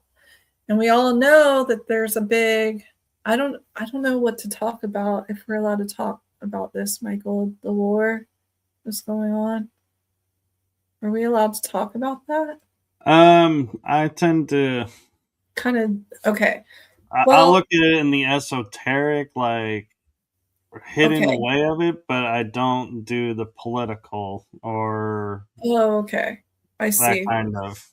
Well, esoterically, um, this would be kind of the positions that kind of help those axonal, meridian, naughty chi lines that I was talking about earlier in the 10th DNA strand. and essentially also the 10th cranial nerve, which controls smell and taste. Okay. So we know that there's conflict happening right now over there, and there's been massive undertaking of fighting for Stargate reinstatement and getting it in the correct hands and getting it cleared from nefarious people who don't want us to surpass the soul star chakra level within our divine blueprint of the 10th strand of DNA. And this Right. goes all the way up to that Plutonian scenario that you had brought up with NASA. So it goes that deep, you know? And And go ahead. and I was gonna say, as deep as we're going, I feel like, and this is my opinion, but to me, it feels like we're still on the tip. Yeah, We haven't even gotten off the tip yet, and we are so deep. It's like this is how huge of a scale of what we've been denied is. exactly. Exactly. It's so true. And then so when I start working on a planetary scale, like I said prior, if any like flowers, minerals, or animals come in that I'm guided to work with, I will start working with it. So these are actually mostly connected to sapphire crystals, which was pretty blue color crystal. I don't know if you've seen it, but there's also variations. There's also pink and other colors too. But I brought in the sapphire crystals and I started working those on a planetary scale that work along with these planetary points here. And not only that, but I was also directed to bring in azurite and lapis lazuli, which is actually in the Bible, and it's called the throne of heaven, God's throne stone, and it's actually used in the breastplate of the Magi's. Remember, they had like Right. a breastplate and it had all the stones on it. So that was one of the stones, but there's there's biblical texts that actually connect to lapis lazuli, and please feel free to research that yourself because it's fascinating. Yeah, and I actually have an interesting question for you around the sapphire, like the sapphire, emeralds, crystal, actual crystals and everything. Their scientists are now growing them in labs and Mm. making them look just like the real thing. And my question to you is, if you go to a store, like a crystal store, because I'm sure they know they're buying lab versus real, but they don't disclose it. Does it carry the same energy and the same purpose, or because it's created artificially, you're not getting any benefit actually from it because it's not the natural? Well, it's all in perspective. So the emerald, the sapphire, and the ruby have the same like if you look at the structure of the molecules, it grows in the same kind of shape. I can't remember if it's 3 or 6.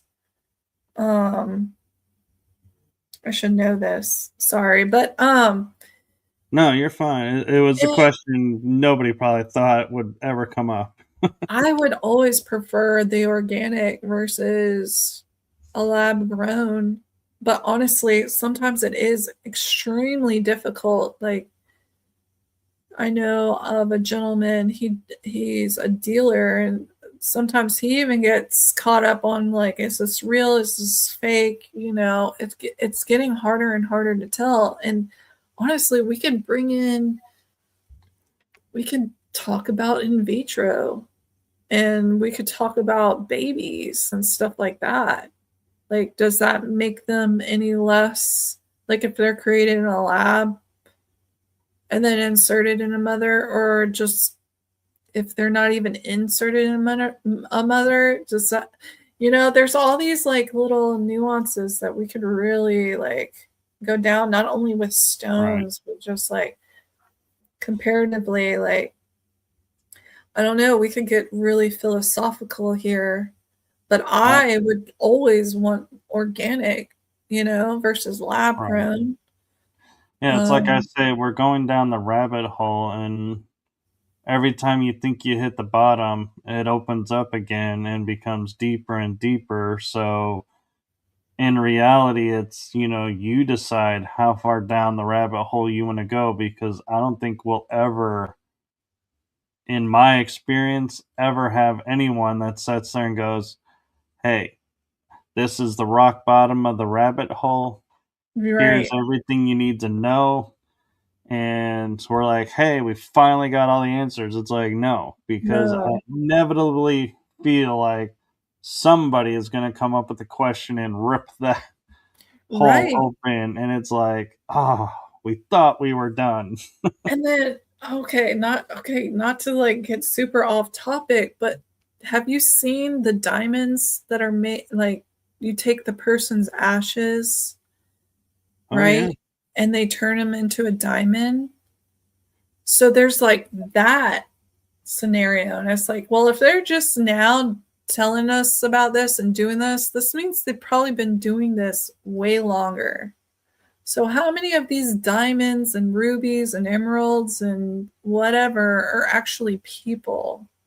Like that kind of like blew my mind when I was kind of going down that rabbit hole, you know, just Yeah. something y'all Well, could kind of branch off of this conversation, but it's something to think about, you know? well, and I'll just segment for a second and say, being a paranormal investigator, there are objects that are known as trigger objects, and a lot of them are jewelry, can be a trigger object. Mm, And you're right. It could be because we think they imprinted on the stone or on the ring or necklace, but it could be their ash is in the ring or necklace. We never think about that because we feel it's so new.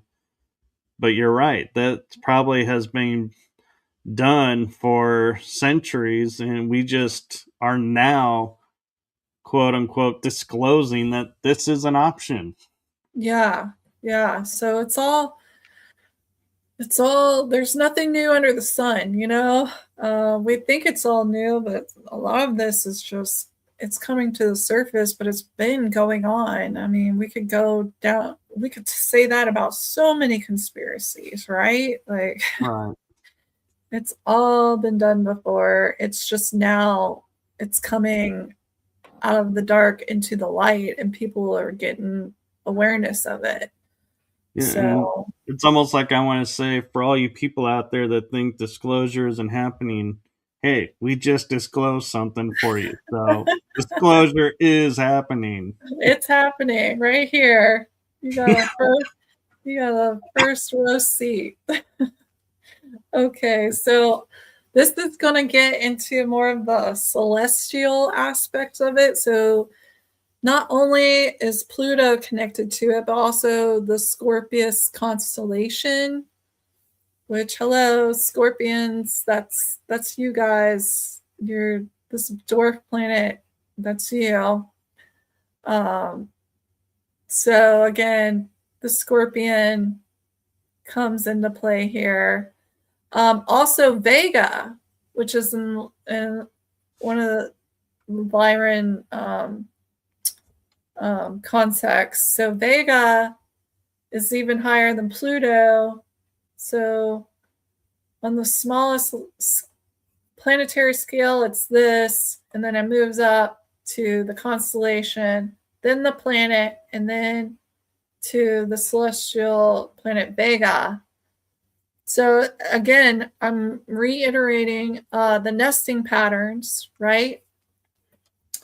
And this right here is essentially, remember how we were talking about that Hindu god that was created to kill the demon that nobody else could kill? Well, this is basically the same thing in Greek mythology. And you see here, it's got the lion body with the ram's head and then like the snake's tail, but it's this hybridized being that was created in order to kill these demons that nobody else could kill, that was kind of like running the planet.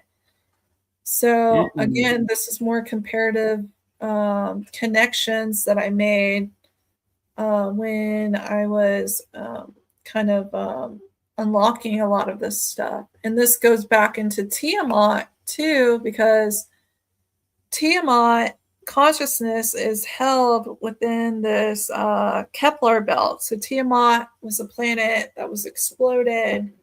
And it goes even more in depth, Michael. I'm just kind of keeping it elementary for right now. That way people can follow along. But you're fine doing that. And I was going to say on the prior slide, when you were saying Vega is the top, like echelon, so to speak. Yes. What came to mind when you said that in my mind was the movie Contact, aptly named. They made contact with Vega. And they were the ones that sent that sphere. And she went and had this huge experience with her dad. Yeah. And they on the Earth were like, you never left. You were gone for 12 seconds. But yeah, and so it's interesting, how they would correlate, contact Vega. Yeah, that's so cool. I forgot that little detail. I'm glad you pointed that out to me. I'm gonna have to rewatch that now. But yeah, that's a cool cool thought there. Vega, yeah. So the Lyra system, there were 3 stars, but Vega is the main gate. Well, it's not the main, it was actually 11 and a half, but there was wars on Vega, and I have memories of Vega and there being a war, and I basically held the door open at certain densities for divine family to escape, and I kind of stayed with the ship more or less, and now I'm holding the door open again, but it's like for people to like actually get back up and out.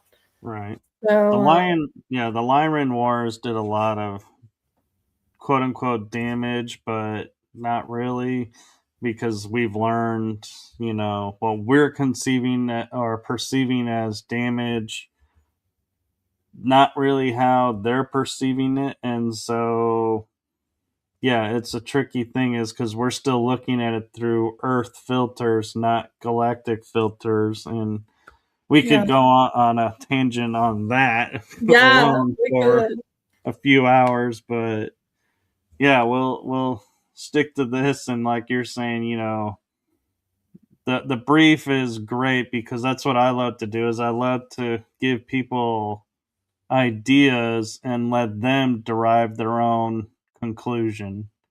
Exactly. And that's what I'm kind of like keeping it at. Like, this is, like I said, you don't have to follow or listen to anything. I actually ask you to do the research for yourself and tie all this stuff together, and just like I did, like follow the stepping stones that your heart's telling you and guiding you to go down.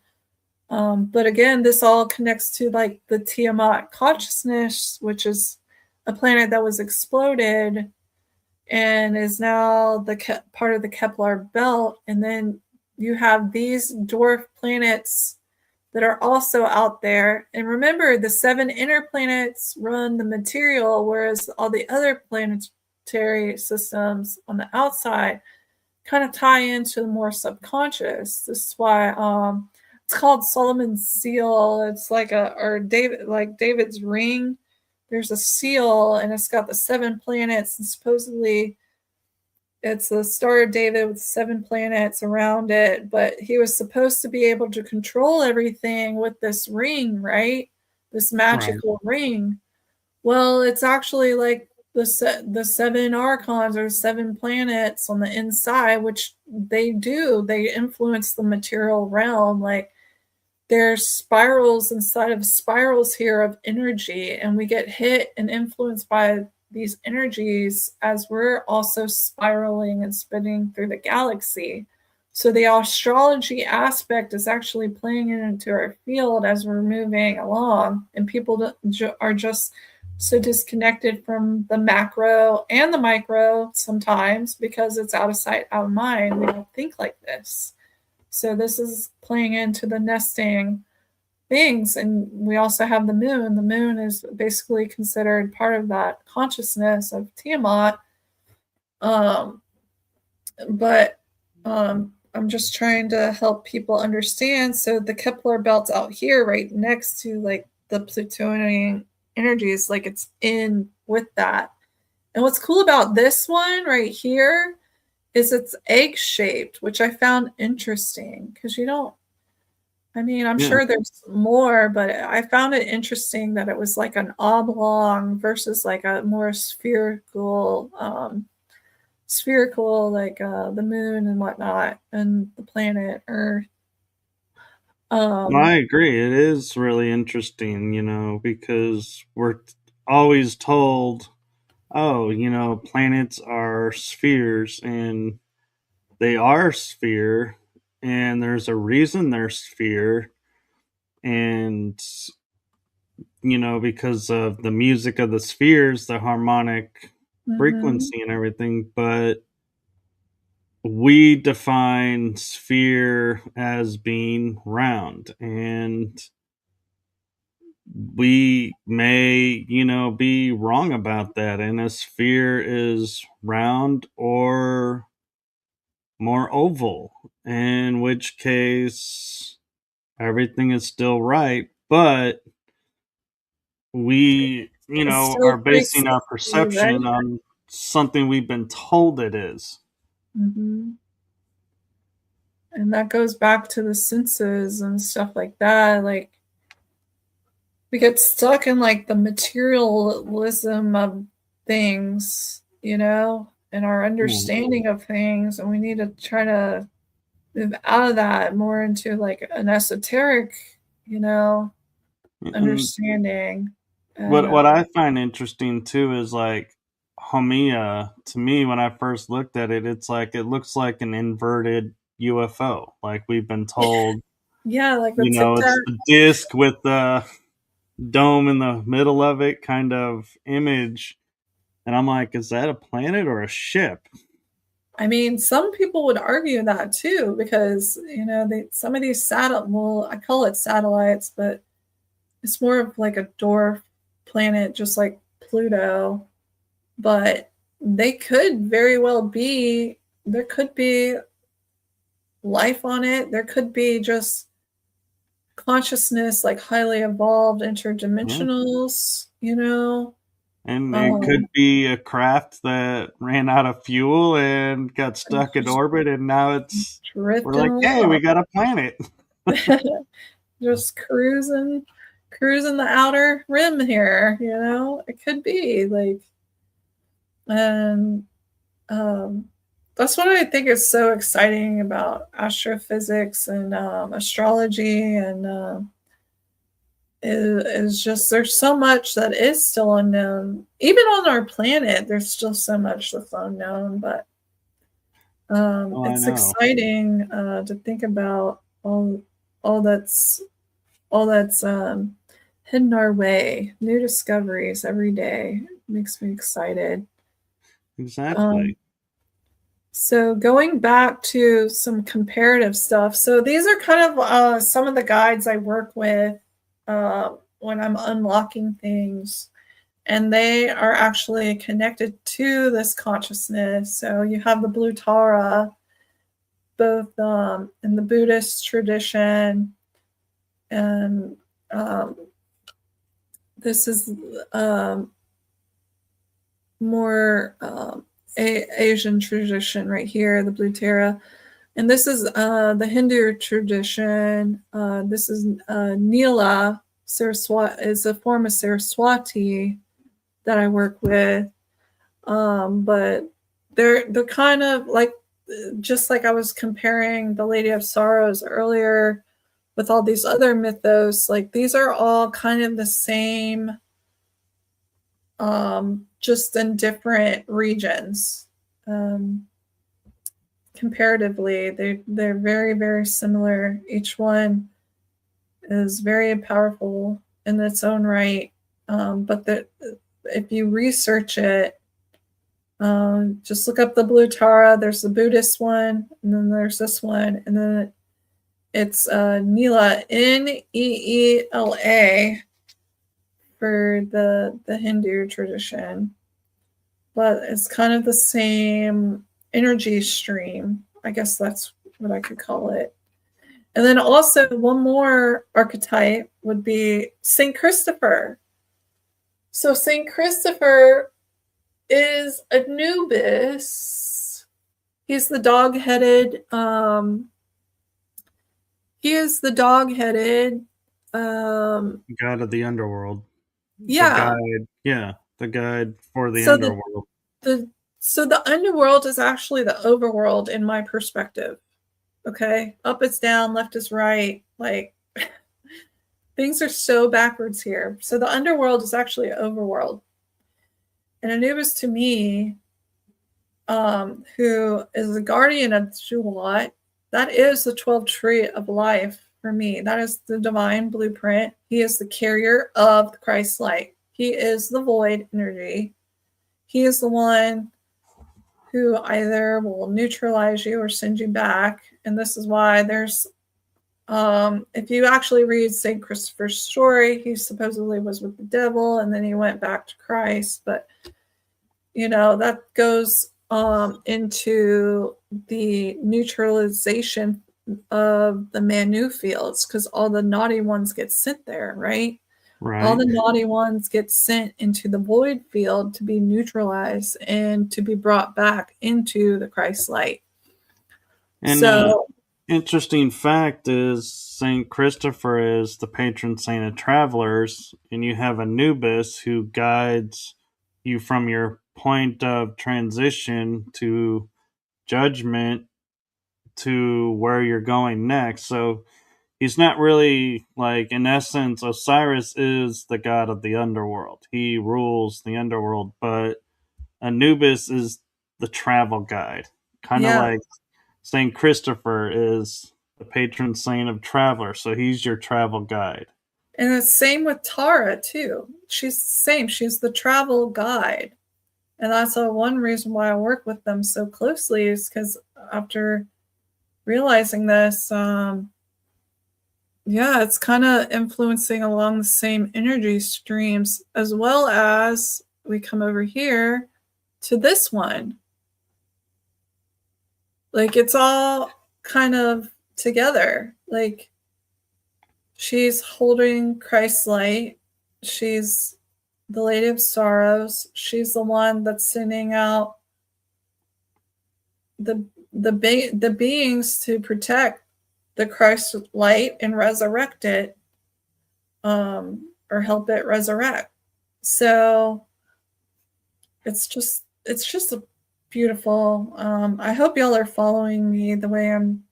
Well, and what's interesting is here they're showing Mary with a black cloak. Normally she's with purple or pink, if I'm not mistaken. And so it's interesting that they changed the color of her cloak, but still give her the disc. And so it's like, it's a little interesting to see exactly, Michael, and the color offset.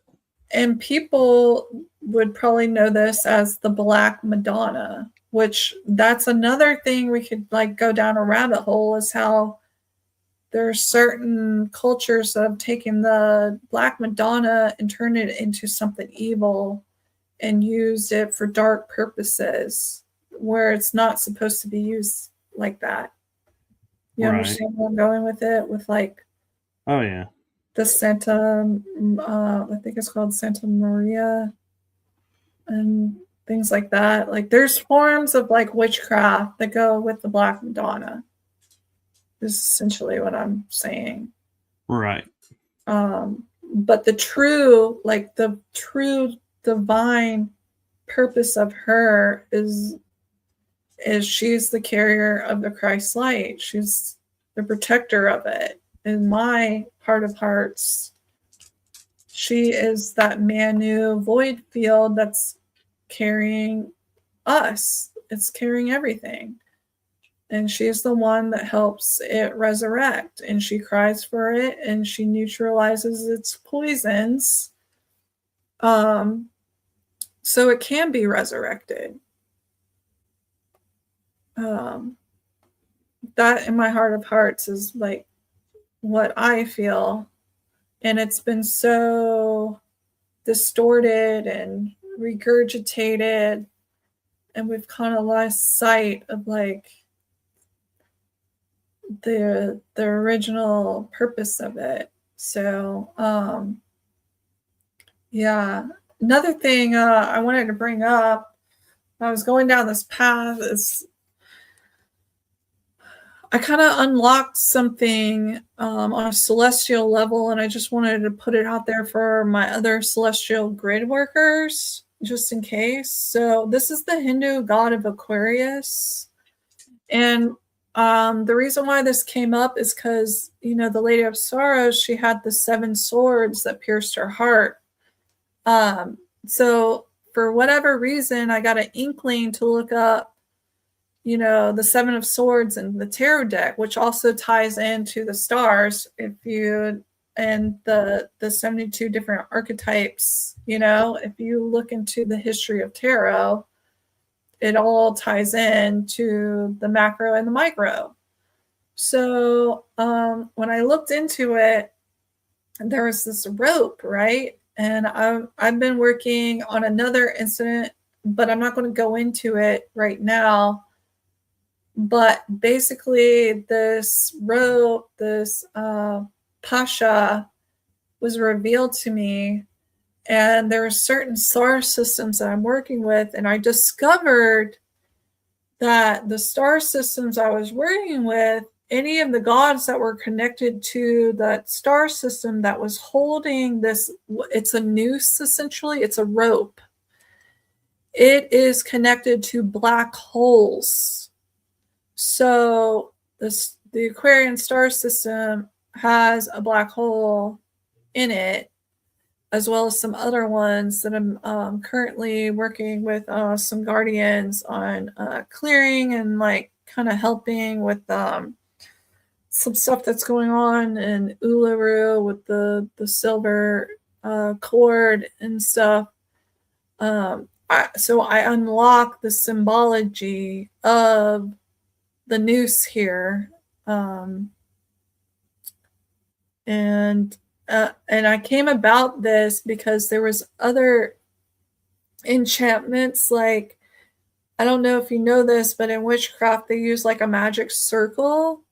Well, the ropes in Catholicism that they tie around their waist is a magic circle. So I was like undoing like the protection of them, basically, and kind of some of the Catholic what should I say here? Dogma. Domination. Yeah, dogma. Thank you.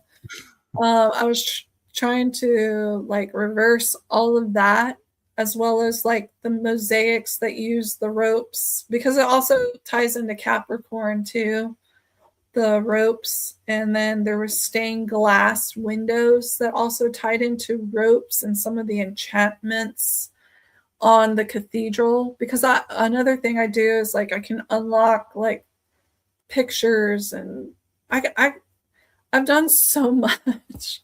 Like I could really delve into it, but it's all back to those nesting patterns where the micro can lead out to macro. So you think you're looking at a painting or a statue, and really it's connecting to a whole other field of on a microcosmic level. So again, back to that. But this is pretty much my presentation, Michael. That I Well, thank you for that. yeah, thank you for having me. And Well, I'll drop that out and bring us back. And, I have to say, I find it really fascinating when you can watch like certain people who will say, this is what this means, this is what this means. And people get lost in it because they're like, it's too scientific or it's too much information being thrown at them.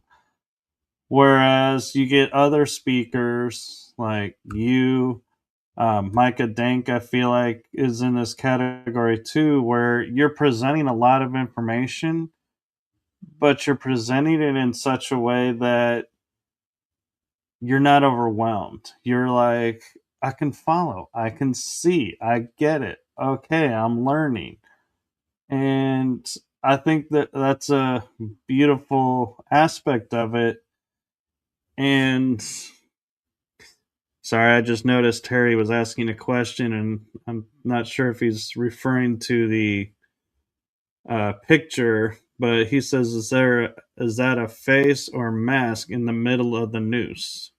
no, there's no face or mask in the middle. It's strictly a rope. Um, and there's multiple Hindu gods that carry the rope, but a lot of the ones that are carrying the rope, there is a star system that's associated with it. And that's basically what it all comes down to is a lot of these stories and these archetypes are actually cosmological understandings that have been told and retold on a minute level and maybe misrepresented, misinterpreted, and used as dogmas to control us. And we've lost the true understanding of it, and just bringing path of illumination to those understandings. And what I'm doing is part of my mission here on the planet. Oh, our apologies, Terry. We didn't mean to Oh, sorry. speak out about that. And one thing I find interesting, as we're talking about the rope, is recently I was on a channeling session where I was talking about how much disclosure was in like cartoons of the 60s and to current, and we just didn't know what we were seeing. And an episode I was watching of Super Friends with I think it's Power Team or something. I forget the full title of it. But Wonder Woman, who carries the lasso of truth, Yes. is been mind wiped and programmed to be a certain way. And Batman, says, hey, I have her lasso. If I put this lasso around her, it should break her free. And it ends up restoring her back to her original self. And I thought, how is it interesting that we're looking and we're seeing ropes and everything, and she's carrying a rope that restores you to your original state And and that see, you cannot lie. And it's like, you bringing that up, it's also that God, he brings about cosmological order.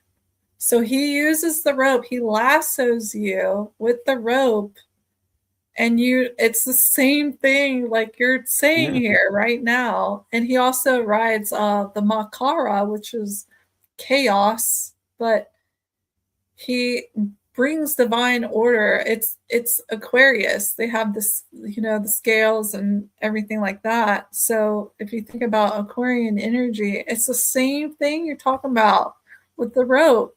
It's like it's drawing out like the black hole or this this energy is of the constellation itself, or just this cosmological force, is pulling out on a collective level for all of us on the planet anything that's not in order, right?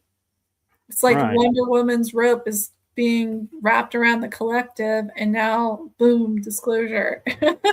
And, it's like, and you think about it, when you're looking at all these characters that we're giving in comics, you have one that's the billionaire. You have one that, she flies an invisible jet and has a rope, and that's her really big thing. And you're like, really? But then it's like you realize all the things that can be done with it. It's like, yeah, she mentally can control the rope. So, like, if somebody puts it on the other side of a room, she can connect telepathically to the rope, and the rope will slither its way over to Mhm. help her. And it's like, that rope is so much more, I think, than just the rope. It's like, I think it's sentient almost, because it's responding to her.